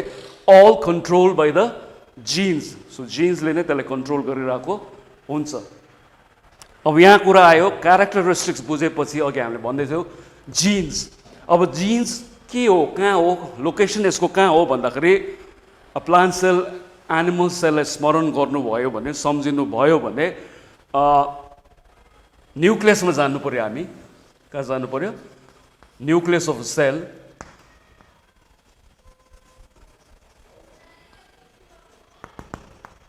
सो बाहिरको भयो न्युक्लियर मेम्ब्रेन न्युक्लियोप्लाज्म न्युक्लियोलस क्रोमोसोम र inside the chromosome you have DNA हुन्छ र जिन चाहिँ वास्तवमा सरल साधारण भाषामा बुझाउनु हो भने के पनि होइन it is a strand of DNA Strand अथवा स्ट्रेच अफ डिएनए र त्यहाँ देख्नु पनि हुँदैछ वाट इज अ जिन भन्दा तपाईँले के भन्नु पर्यो so genes are nothing but a stretch of DNA or a strand of DNA र डिएनए कहाँ हुन्छ भन्दा क्रोमोसोम्समा हुन्छ कहाँ हुन्छ क्रोमोसोम्स यो सबै चिजबिज क्रोमोसोम्स डिएनए यो जिन्स सबै तपाईँ खोज्नुलाई तपाईँ जानु पर्यो न्युक्लियस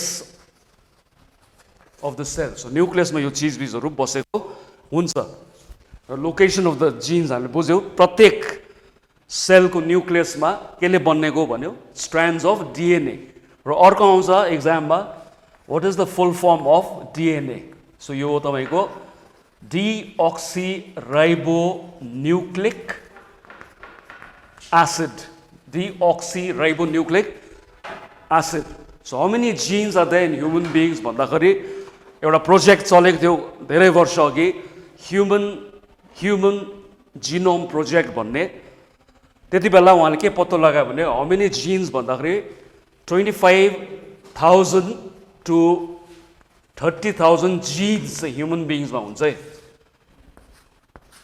सो यो हामीले भनेको होइन यो अनुसन्धान गरेर ह्युमन जिनोम प्रोजेक्टले धेरै वर्ष अघि पत्तो लगायो 25,000 देखि 30,000 जिन्स हाम्रोमा हुन्छ सो जिन्सको लोकेसन बुझ्नुभयो त्यसको फङ्सन के हो पनि बुझायो हामीले र this is where the chromosome the genes and the DNA is located so तपाईँ जानु पर्यो कुनै पनि सेलको न्युक्लियसमा गयो भने you will find अघि भनेको जस्तो न्युक्लियर मेम्ब्रेन न्युक्लियोप्लाज्म क्रोमोसोम्स र क्रोमोसोम्समा देख्नुभयो this is the structure of the DNA double helical structure यसलाई भन्छ त्यो पनि पछि बुझ्नुहुन्छ डबल हेलिकल स्ट्रक्चर र स्ट्रेच अफ त्यही डिएनएबाट certain portion certain length of the DNA materialलाई चाहिँ हामी के भन्छौँ genes र जे पनि हामी छौँ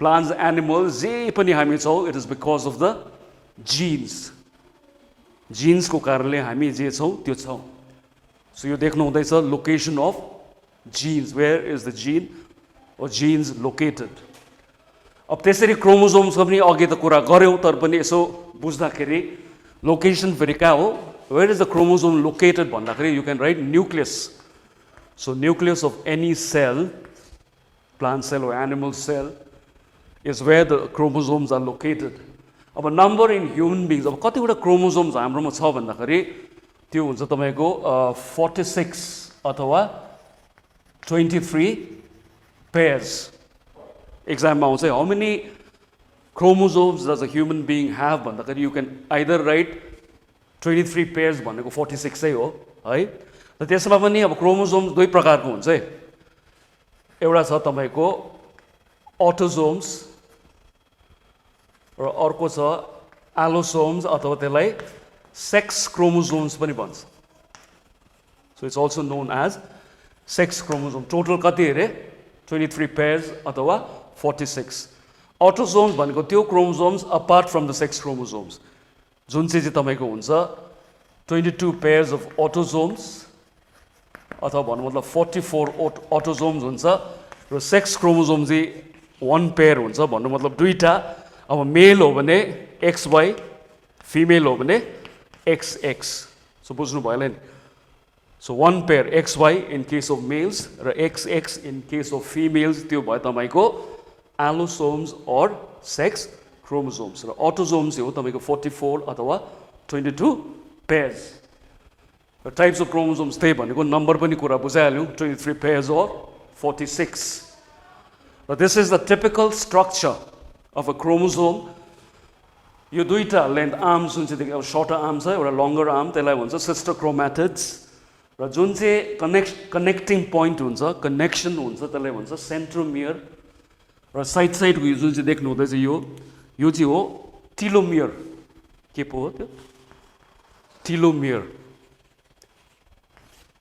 ओके सो मोटामोटी this is a simple diagram representing the chromosome है सो यहाँ कुरा बुझ्यो हेरिडिटी बुझ्यो क्यारेक्टरिस्टिक्स पनि बुझ्यो जिन्सको कन्सेप्ट पनि हाम्रोमा पस्यो मोटामोटी क्रोमोसोम्स पनि बुझ्यो डिएनए पनि बुझ्यो डिएनए को फुल फर्म फेरि याद गर्नुहोस् डिअक्सिराइबो न्युक्लिक एसिड्स र how many genes are there भन्दाखेरि अघि कुरा गऱ्यो 25,000 to 30,000 र हाउ मेनी क्रोमोसोम्स भन्दा चाहिँ 23 pairs अथवा 46 जसमा एलोसोम्स 44 र सेक्स क्रोमोसोम्स XY अथवा XX depending on the gender male हो या फिमेल अब इनहेरिटेन्स अर्को यहाँनिर एउटा टर्म आउँछ व्हाट इज इनहेरिटेन्स मोटामोटी यो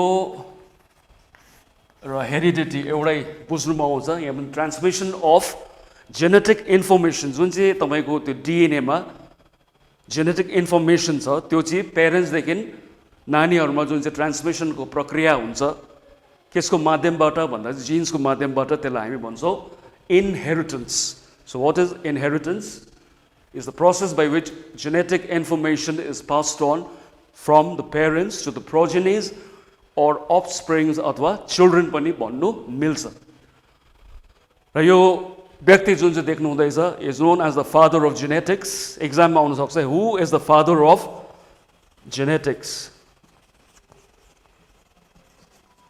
नाम हो तपाईको ग्रेगर जोहान मेन्डल के पो नाम हो ग्रेगर जोहान मेन्डल र उहाँलाई चाहिँ किन फादर अफ जेनेटिक्स भन्यो भन्दा चाहिँ because he spend most of his years as a priest उहाँ एउटा प्रिस्ट हुनुहुन्थ्यो अस्ट्रिया भन्ने ठाउँमा देशमा र उहाँले चाहिँ आफू अनुसन्धान प्रारम्भिक क्षणमा हेरिडिटी मात्रै गरेको कारणले गर्दा उहाँलाई हामी भन्छौँ फादर अफ जेनेटिक्स के पो नाम अरे ग्रेगर जोहान मेन्डल कुन देशका थिए उहाँ अस्ट्रेलिया होइन है अस्ट्रेलिया चाहिँ तल पऱ्यो डाउन अन्डर यो हो तपाईँको अस्ट्रिया क्यापिटल हो भियना अस्ट्रेलिया तल पऱ्यो है क्यानबेरा इज द क्यापिटल र मेन्डलले त काम गर्दै थिए र 1905 तिर ब्रिटिस बोटनिस्ट विलियम बेट्सन भन्ने व्यक्तिले चाहिँ प्रथमपल्ट जेनेटिक्स भन्ने शब्द चाहिँ नामकरण गर्ने चाहिँ उहाँ हो so who coin the term genetics भन्ने आयो भने you will write William Bateson English botanist कुन चाहिँ सालमा 1905 र यो एउटा कुन चाहिँ वर्डबाट आएको भन्दाखेरि ग्रिक वर्डबाटै छ जेनेसिस जेन भनेको टु गिभ बर्थ टु अथवा to grow into to unfold क्या to grow into something genesis जुन चाहिँ बुझ्नुहुन्छ यो पनि इम्पोर्टेन्ट छ who coin the term genetics answer हो उहाँ विलियम बेट्सन त्यसपछि जिन भन्ने शब्द पनि नामकरण गर्ने युज गर्ने विल्ह्याम योहान्सन उच्चारण भिन्दै छ विल्ह्याम योहान्सन उहाँ डेनमार्कका बोटनिस्ट थिए डेनमार्कको क्यापिटल हो कोपनहेगन र 1909 मा उहाँले जिन भन्ने शब्द आविष्कार गरे भने प्रथमपल्ट प्रयोगमा ल्याए यो पनि इम्पोर्टेन्ट छ बेट्सन जेनेटिक्स एन्ड विल्ह्याम योहान्सन 1909 मा जिन भन्ने शब्दले लोकप्रियता उहाँले हासिल गरे अब यही जिन्स आएपछि एउटा अर्को आउँछ genetics so what is genetics भन्दा के पनि होइन the study of heredity or the study of inheritance जुन चाहिँ characteristics अथवा traits it is passed on for the parents to the children त्यही अध्ययनलाई हामी के भन्छौँ जेनेटिक्स जसले जेनेटिक्समा दक्षता हासिल गरेको छ on studies genes त्यो साइन्टिस्टलाई हामी भन्छौँ geneticist okay the person who specializes in the study of heredity अथवा जेनेटिक्सलाई चाहिँ भन्छौँ geneticist the science of genetics अहिले पनि जुन चाहिँ कोभिड-19 को क्षणमा हामी छौँ, कोरोना भाइरसको क्षणमा छौँ, त्यसमा यो एकदमै यो विषयहरू लोकप्रिय र अनुसन्धानको विषय बनेको छ। त्यो भाइरस कसरी पस्छ, यता डिएनए को कुरा। अब अघि बिर्सेछु मैले, त्यो जुन चाहिँ डिएनए भन्छ, डिएनए चाहिँ के बनाउँछ भन्दाखेरि प्रत्येक डिएनएले बनाउँछ प्रोटिन्स। के बनाउँछ? प्रोटिन्स। र प्रोटिन्सले नै अब हाम्रोमा शरीरमा हुने विभिन्न कार्यक्रम सञ्चालन गर्ने अभिभारा चाहिँ कसकोमा छ? प्रोटिन्समा। र डिएनए गडबडी भयो भनेर पछि बुझ्छौँ हामी, त्यसले प्रोटिन पनि गडबड बनिन्छ है। त्यसो गर्दाखेरि सठिक प्रोटिन हाम्रो शरीरमा भएन भने असुविधा हुनु सक्छ। र डिएनए चाहिँ एउटा के हो भने यदि तपाईँ खाना पकाउनु रुचि राख्नुहुन्छ भने रेसिपी बुक भन्छौँ नि। सो रेसिपीमा चाहिँ अब के प्रकारको खाना तयार हुनु पर्ने, यहाँ खाना चाहिँ के हो हाम्रो लागि? प्रोटिन्स। र त्यही रेसिपी बुककै गडबड भयो भने गडबड प्रोटिन बनिन्छ, त्यसको अर्थ तपाईँको शरीरमा गडबडी उत्पन्न हुनु सक्छ। Deoxyribonucleic acid is like a recipe book for the chef and the cooks. र ट्रेट्स अघि सुरुमै हामीले भनेको थियौँ, हेरिडिटी के पनि हो भन्दाखेरि the study of the transmission of characteristics or traits from the parents to the children भनेको थियो। सो ट्रेट्स चाहिँ के हो भने फिनोटिपिक एक्सप्रेसन भन्नु मतलब जुन चाहिँ तपाईँले देख्नुहुन्छ नि भौतिक रूपमा, जस्तै एक्जाम्पलले यसलाई बुझाउँछ अझै। यदि आई कलर क्यारेक्टरिस्टिक हो भने, अब आई कलर भन्दा कुनै पनि आई कलर हुनसक्छ नि, र ट्रेटको रूपमा चाहिँ के हो? ब्राउन आई कलर छ भने, ब्लू आई कलर छ भने त्यो चाहिँ तपाईँको ट्रेट हो। तर क्यारेक्टरिस्टिक चाहिँ के हो? आई कलर डिफ्रेन्ट हुन्छ नि त, ब्लुइस आई, ब्राउनिस आई इत्यादि इत्यादि। सो ट्रेट चाहिँ त्यो जुन चाहिँ तपाईँले देख्नुहुन्छ त्यसलाई भन्छ फिनोटिपिक एक्सप्रेसन। पछि यो दुईवटा अर्को टर्म्सहरूमा हामी बुझ्ने कोसिस गर्छौँ, फिनोटाइप र genotype. So these are two important terms जो पछि हामी पढ्छौँ। तर फिनोटाइप भन्दा चाहिँ के हो? जुन चाहिँ तपाईँले देख्नुहुन्छ। सो इक्जाममा आउनुसक्छ, what is a trait? Given example भन्दाखेरि क्यारेक्टरिस्टिकलाई चाहिँ तपाईँले eye colour is a characteristic लिनुहोस्, र आई कलर भन्दाखेरि blue eyes, brown eyes, whatever colour of eyes, त्यो चाहिँ हो तपाईँको ट्रेट। सो यो पनि ट्रान्समिट हुन्छ फ्रम पेरेन्ट्स टु चिल्ड्रेन। सबै कन्ट्रोल गर्ने को हो? फेरि जिन्स अनुसारै तपाईँको आई कलर पनि डिपेन्ड हुन्छ, जिन्समा निर्भर छ। र म्युटेसन इम्पोर्टेन्ट। म्युटेसन भनेको सिम्पलमा एनी चेन्ज भनौँ न है, अब अहिले बुझ्दा चाहिँ कुनै प्रकारको परिवर्तन है। परिवर्तन कहाँ? त्यो हेर्नुहोस्, what is it? So what is mutation? यति लामो लेख्नु पर्दैन तपाईँले। र यो डेफिनेसन परिभाषा लेख्नुमा पनि विद्यार्थीलाई म भन्नु चाहन्छु, गुगलको जमाना छ होइन, इन्टरनेटको जमाना छ। जुन चाहिँ परिभाषा तपाईँलाई सजिलो लाग्छ त्यही फलो गर्नु, यही फलो गर्नुपर्छ भन्ने छैन, किताबकै फलो गर्नुपर्ने छैन। जुन चाहिँ सरल छ, तपाईँलाई याद गर्नु सजिलो हुन्छ, त्यही पालन गर्नुहोस्। तर यो केही पनि होइन, इट इज अ चेन्ज भनौँ न अघि, परिवर्तन। म्युटेसन भनेको चेन्ज।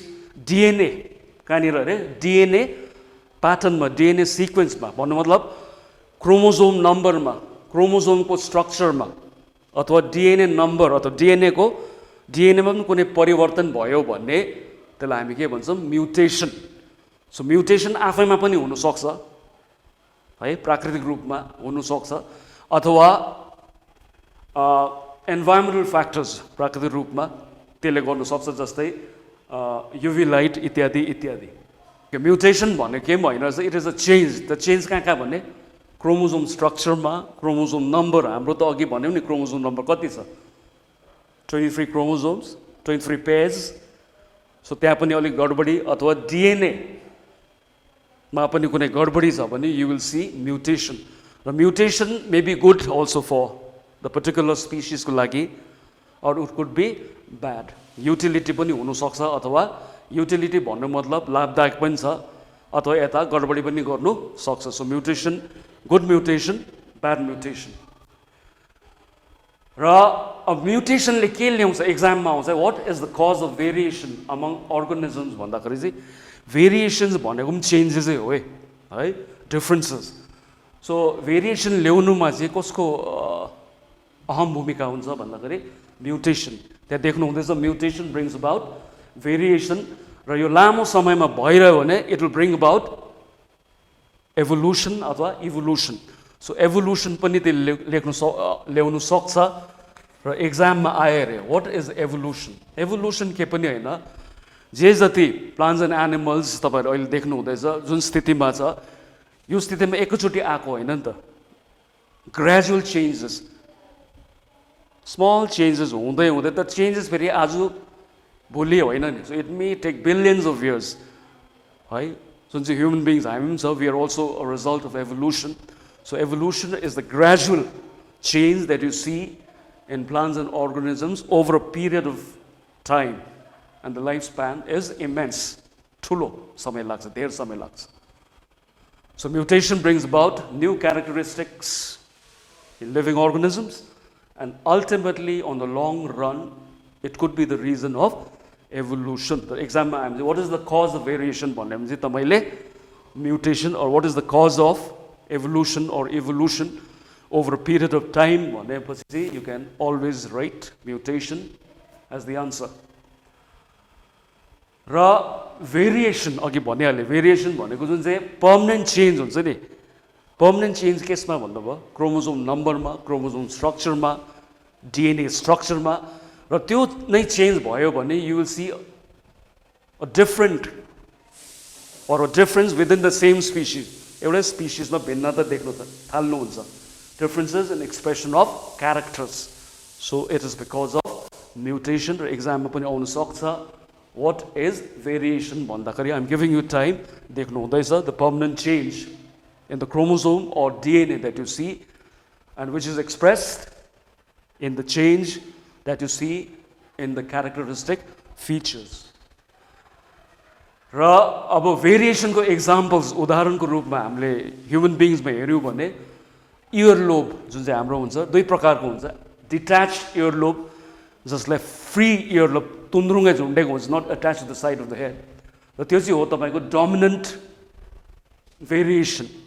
र अर्को हो attached, it is attached to the side of your head भनौं, यहाँ तुन्द्रुङमा झुन्डिदैन, त्यो चाहिँ हो तपाईको recessive trait. अब dominant trait चाहिँ कति बेला हुन्छ भन्दा dominant trait अब यहाँ तपाईको छ detached earlobe भनेको free dangling भनौं है. then let's say अब genes DD छ अरे, DD भन्नु मतलब यो dominant variation हो र यो DD छ भने चाहिँ detached earlobes हुन्छ, जसको अर्थ हुन्छ अब recessive variation of attached earlobe चाहिँ के हो भन्दाखेरि अब त्यो attached earlobes को लागि let's say small d छ भने त्यो भयो. त यो व्यक्तिकोमा genes मा मात्रै d रह्यो तर capital अब यो dominant त्यो छ भने चाहिँ dominant trait नै देखा पर्छ.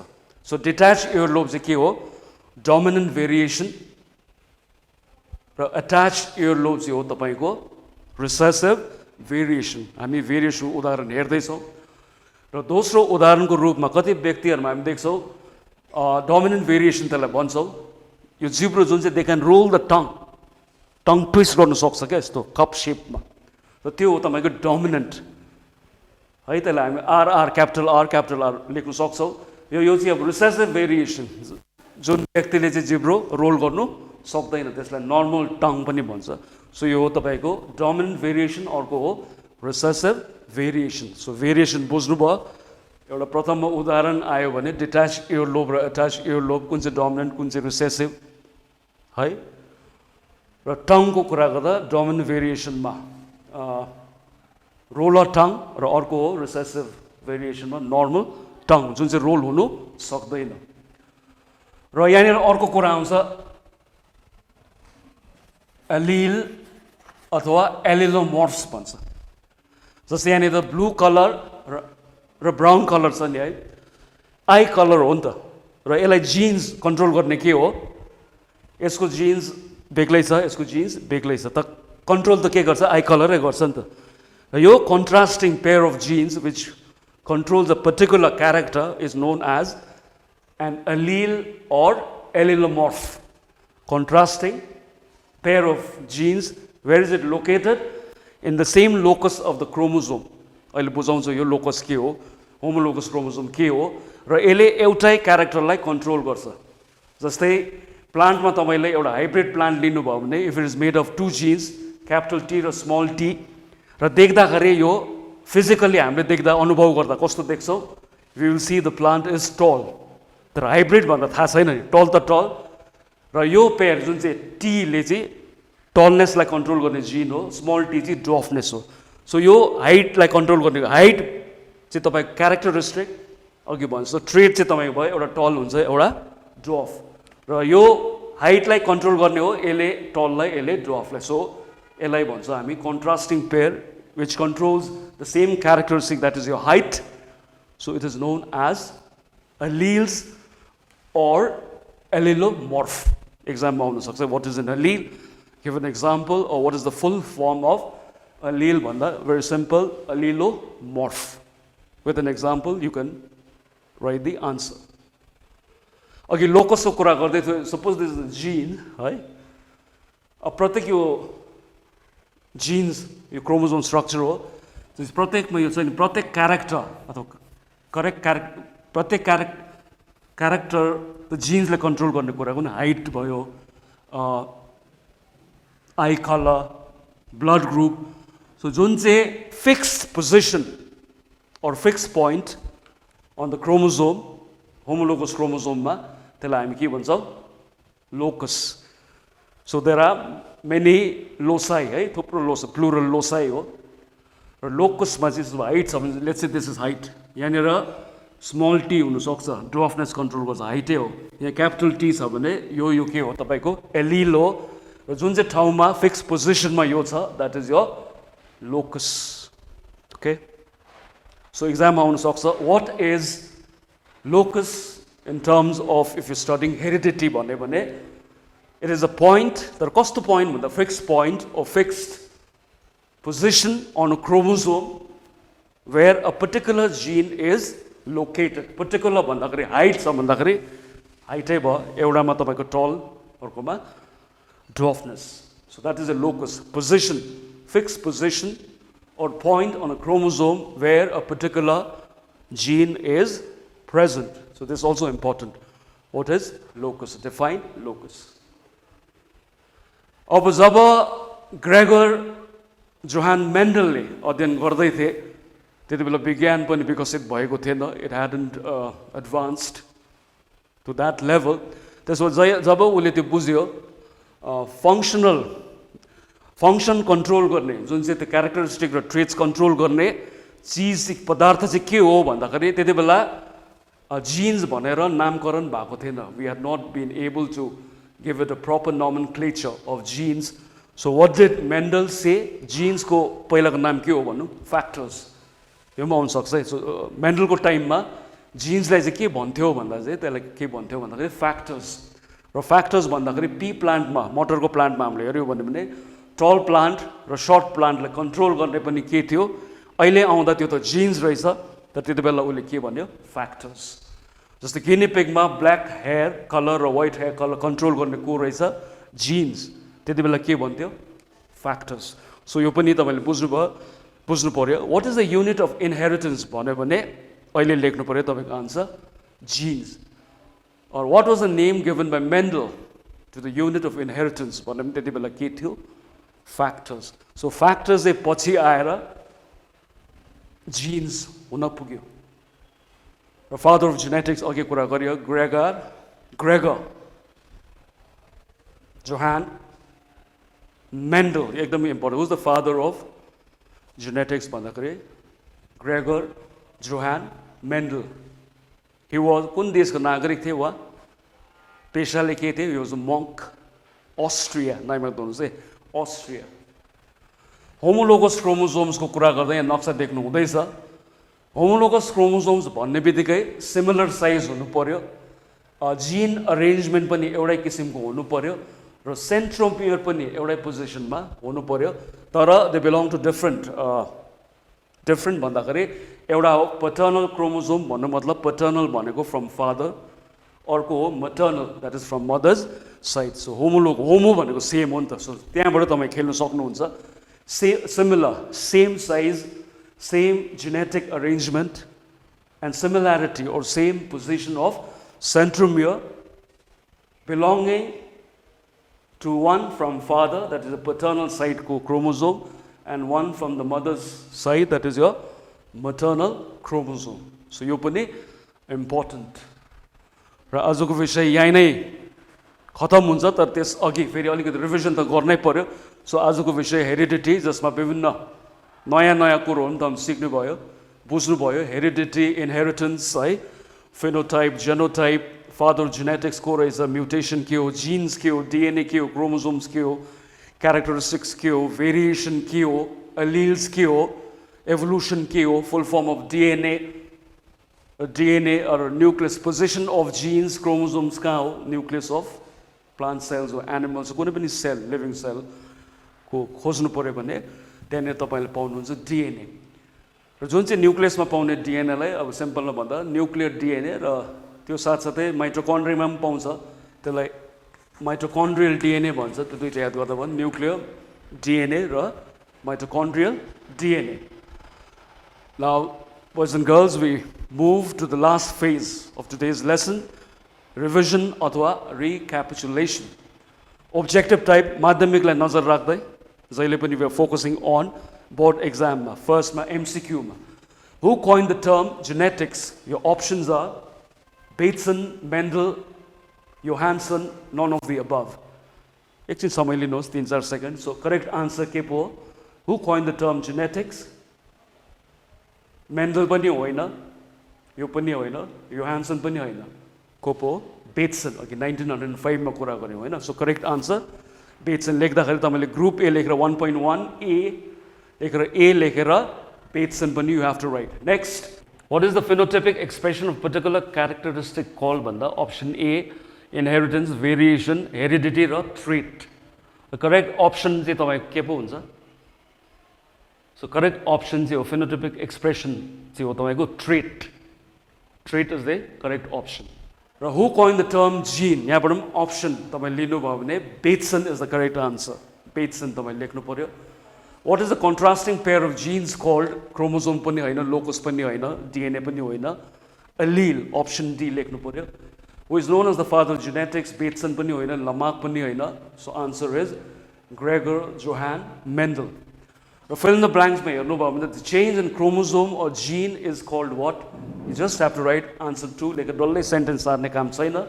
Mutation. So के लेख्नुहुन्छ? Mutation. Next, the site of gene in chromosome is called what?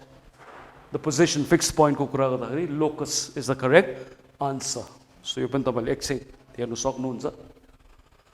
What is genetics? The study of heredity is known as genetics. भनेर तपाईले लेख्नु पर्यो 1 mark को लागि. So यो पनि तपाईले नोट गरिराख्नुहोस्.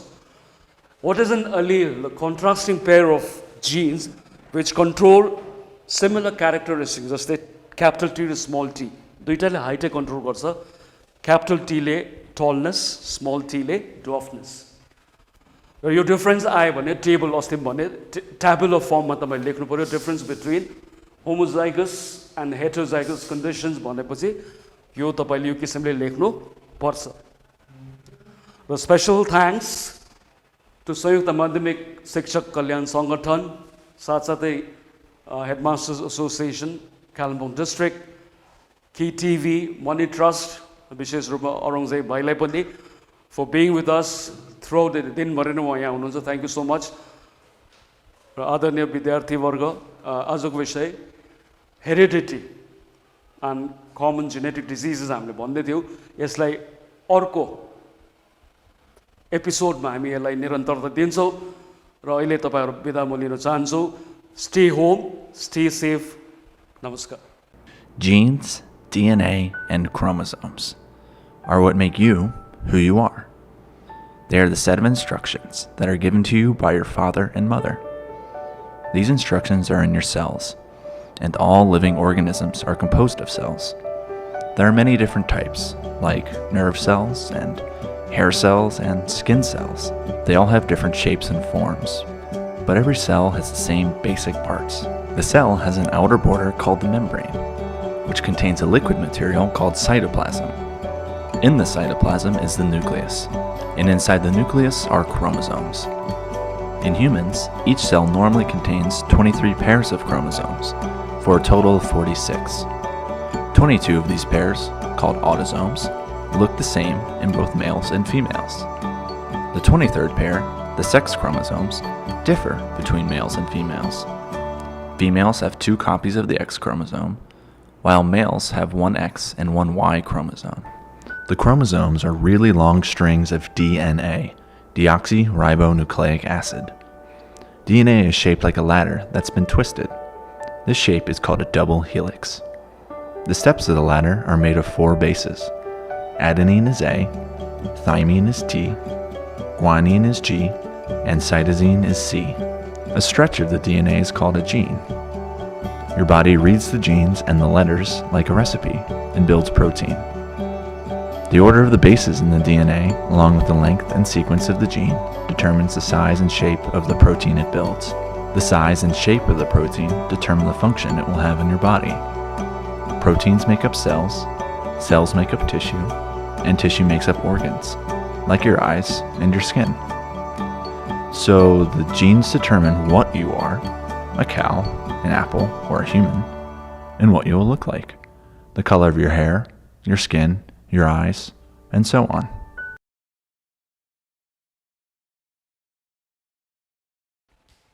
नमस्कार, म दिनेश खड्का, कालिम्पोङ एसयुएमआई को सहशिक्षक र धेरै दिन अगाडिदेखि नानीहरुसँग मैले यो अनलाइन क्लास गरिरहेको छु।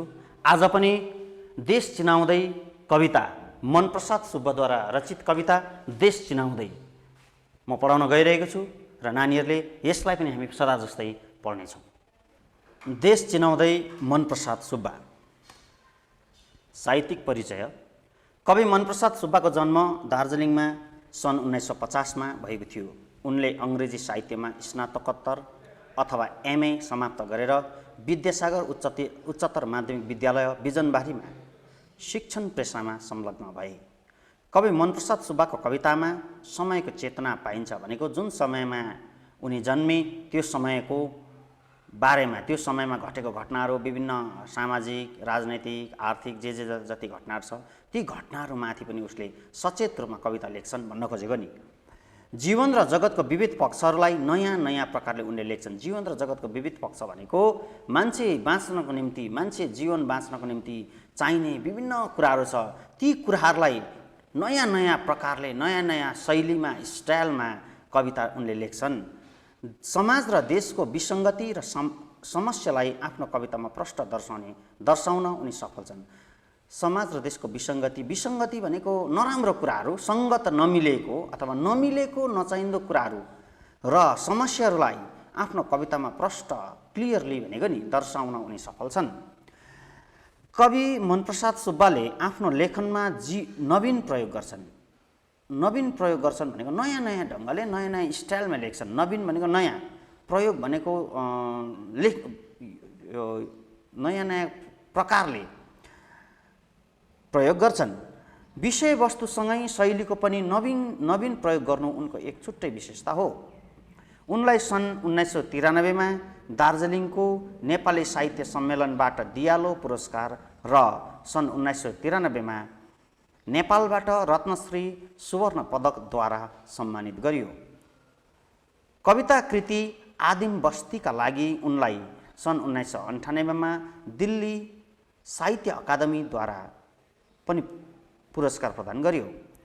उनी आजसम्म पनि साहित्य सेवामा संलग्न छन्। बिजनबारीमा अझै पनि उहाँले कविता लेख्नुहुन्छ, साहित्य सेवा गरिरहनु भएको छ। उनका प्रकाशित कविता कृतिहरू, साहित्यिक कृतिहरू: 1. बिब्ल्याटो युगभित्र कार्टुन मान्छे, प्रकाशनकाल सन् 1979, बुख्याचाहरूको देशमा सन् 1983, आदिम बस्ती सन् 1995, उष्मा सन् 1987, ऋतु क्यानभसमा रेखाहरू सन् 2001, अक्षर अर्केस्ट्रा सन् 2004, भुइँफुट्टा शब्दहरू सन् 2013। कविता विश्लेषण। देश चिनाउँदै विश्व एक परिवार, विश्व बन्धुत्व भनेर मैले शीर्षकको मुनिपट्टि लेखेको छु। यस कवितामा हामीले याद राख्नुपर्ने विशेष कुरा चाहिँ हो यो कविता विश्व बन्धुत्व अथवा विश्व एक परिवार भनेर यो विचार, यो भावना यो कवितामा प्रकट गर्न खोजेका छन्। अब कविता। उसले मेरो देशको मानचित्र हेर्न माग्यो, मैले एउटा पिपलको पात देखाइदिएँ, ऊ छक्क पर्यो, मैले भने मुटु जस्तै छैन र यो। उसले मेरो देशको मानचित्र हेर्न माग्यो, मैले एउटा पिपलको पात देखाइदिएँ, ऊ छक्क पर्यो, मैले भने मुटु जस्तै छैन र यो। विश्लेषण। कवि मनप्रसाद सुब्बाले विश्वलाई प्रेम गर्छन्। एउटा देशको सिमानामा उनी सीमित रहँदैन, सम्पूर्ण विश्व नै आफ्नो परिवार मान्छन्। उनले आफ्नो देशसँगै सम्पूर्ण विश्वको बारेमा सोच्छन्। उनले देश चिनाउँदै कविताको यस पङ्क्तिमा भन्छन्, मलाई उसले वा प्रश्नकर्ताले। कवितामा उसले भनेको छ, उसले भनेको को हो ऊ कविले भन्दैनन्। त्यसकारण मैले यो विश्लेषणमा उसले वा प्रश्नकर्ताले भनेर भनेको छु। मलाई उसले वा प्रश्नकर्ताले, प्रश्न गर्ने मान्छेले भनेको नि, मेरो देशको मानचित्र हेर्न माग्यो, तर म मेरो देशभन्दा माथि उठेर विश्वकै निम्ति सद्भाव राख्न चाहन्थे। सद्भाव भनेको राम्रो भाव, भनेको राम्रो भाव अथवा राम्रो विचार, सद्भाव राख्न चाहन्छु। म मानचित्रभित्र मात्र सीमित नरहेर विश्वको सुख शान्ति र संरक्षणका कार्य गर्न चाहन्छु। मानचित्र, आफ्नो देशको मानचित्र र आफ्नो देशभित्र मात्रै नरहेर कवि विश्वकै निम्ति राम्रो सुख शान्ति र विश्वमै कोही संरक्षण अथवा सुरक्षा गर्न चाहन्छ। त्यसैले मैले उसलाई कुनै मानचित्र नदेखाएर एउटा पिपलको पात देखाइदिएँ। कविले त्यो सोध्ने मान्छेलाई, मानचित्र देखाइ माग्ने मान्छेलाई आफ्नो देशको मानचित्र नदेखाएर पिपलको पात देखाइदिएछ। म रुखको पात वा प्रकृतिको संरक्षणसँगै मेरो देश र विश्वको संरक्षण चाहन्छु। मैले मुटुबाट नै विश्वलाई माया र प्रेम गरेको छु। यसैले मैले विश्वको मानचित्रको रूपमा मुटुको आकृति भएको, मुटु जस्तै भएको पिपलको पातलाई मेरो देश वा विश्वको मानचित्रको रूपमा तिमीलाई देखाइरहेको छु। अनि उसले मेरो देशका सिमानाहरू जान्न चाह्यो। अनि उसले मेरो देशका सिमानाहरू जान्न चाह्यो। मैले टाढामा उडिरहेको चराहरू देखाइदिएँ। कवि मनप्रसाद सुब्बाले विश्वलाई प्रेम गर्छन्। एउटा देशको सिमानामा उनी सीमित रहँदैनन्, सम्पूर्ण विश्व नै आफ्नो परिवार मान्छन्। उनले आफ्नो देशसँगै सम्पूर्ण विश्वको बारेमा सोच्छन्। उनले देश चिनाउँदै कविताको यस पङ्क्तिमा भन्छन्, उनले वा प्रश्नकर्ताले कविलाई देशका सिमानाहरूको बारेमा सोद्धा कविले टाढामा उडिरहेका चराहरू देखाइदियो।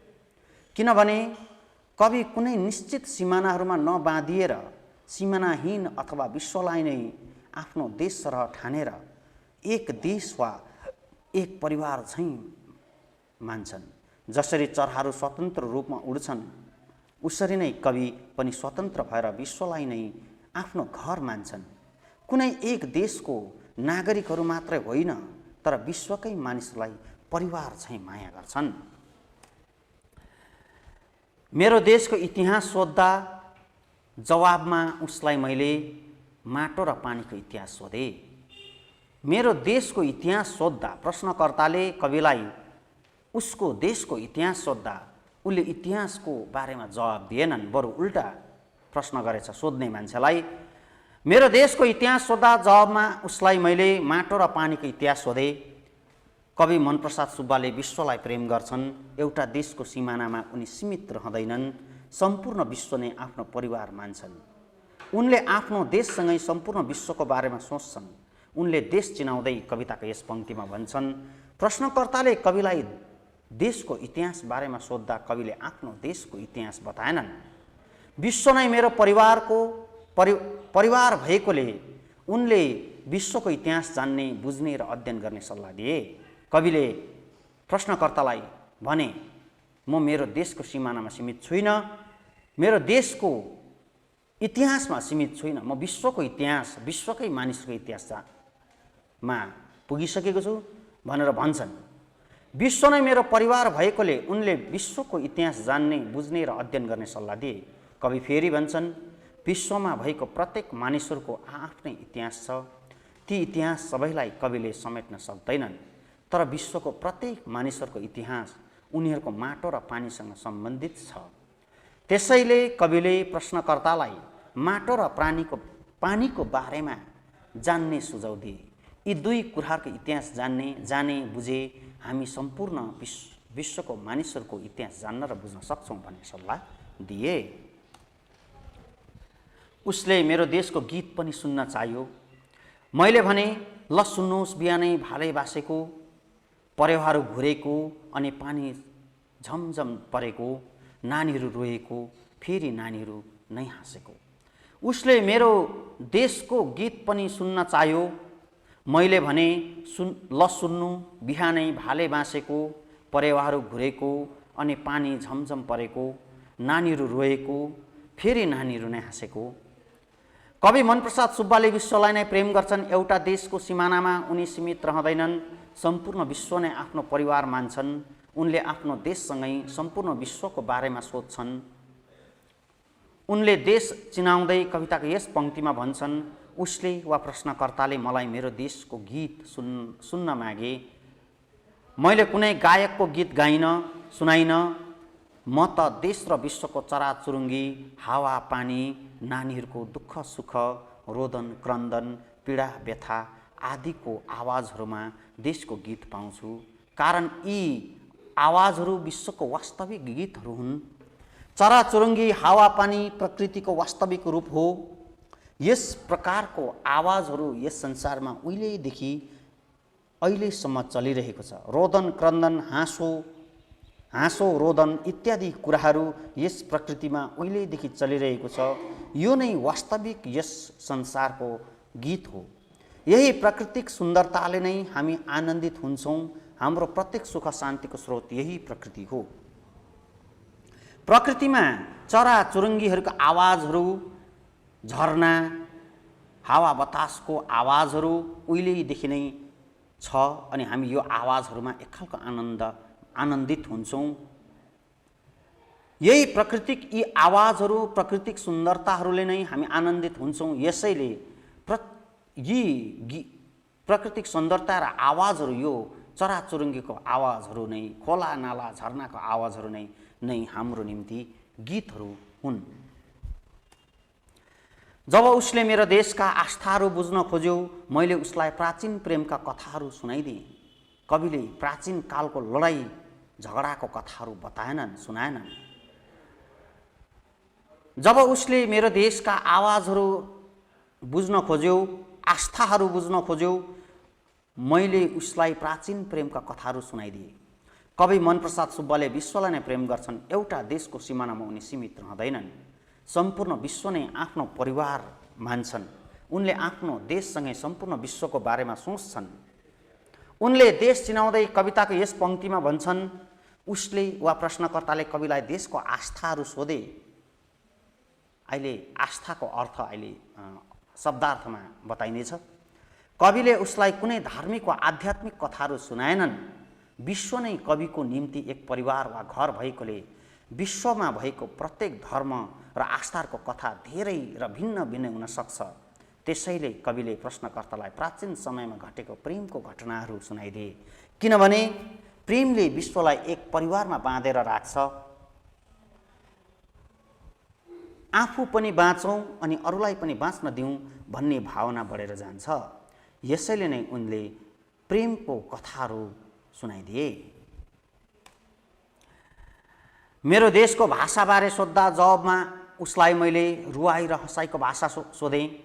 मेरो देशको भाषाहरूबारे सोद्धा जवाबमा उसलाई मैले रुवाई र हँसाइको भाषा सोधेँ। कवि मनप्रसाद सुब्बाले विश्वलाई प्रेम गर्छन्। देशको सिमानामा उनी सीमित रहँदैनन्, सम्पूर्ण विश्व नै आफ्नो परिवार मान्छन्। उनले आफ्नो देशसँगै सम्पूर्ण विश्वको बारेमा सोच्छन्। उनले देश चिनाउँदै कविताको यस पङ्क्तिमा भन्छन्, उसले वा प्रश्नकर्ताले कविलाई देशको भाषाबारे सोद्धा कविले कुनै भाषाको बारेमा कुरा गरेनन्। किनभने विश्वमा धेरै भाषा बोल्ने मानिसहरू बस्छन्। उनीहरूका आफ्नै भाषा छन्। ती सबै भाषाका मानिसहरूको दुःख सुख, हाँसो रोदन एकै प्रकारका हुन्छन्।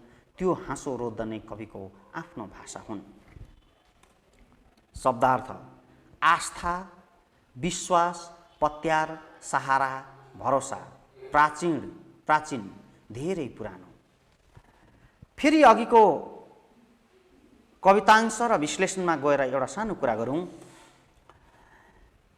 प्रत्येक कवितांशको विश्लेषणमा विद्यार्थी नानीहरू कवि मनप्रसाद सुब्बाले विश्वलाई नै प्रेम गर्छन्, एउटा देशको सिमानामा उनी सीमित रहँदैनन्, सम्पूर्ण विश्व नै आफ्नो परिवार मान्छन्, उनले आफ्नो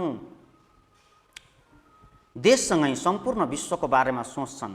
उनले देश चिनाउँदै कविताको यस पंक्तिमा भन्छन्, सम्म चाहिँ प्रत्येक कविता पंक्तिको विश्लेषणमा हामी यहाँ लेखिएको छ। यो चाहिँ किन लेखियो भने विद्यार्थी नानीहरू, यो चाहिँ नानीहरूले कविता पंक्तिको विश्लेषण गर भन्ने प्रश्न आयो भने यो 3 लहर चाहिँ हामीले लेख्नुपर्ने हुन्छ।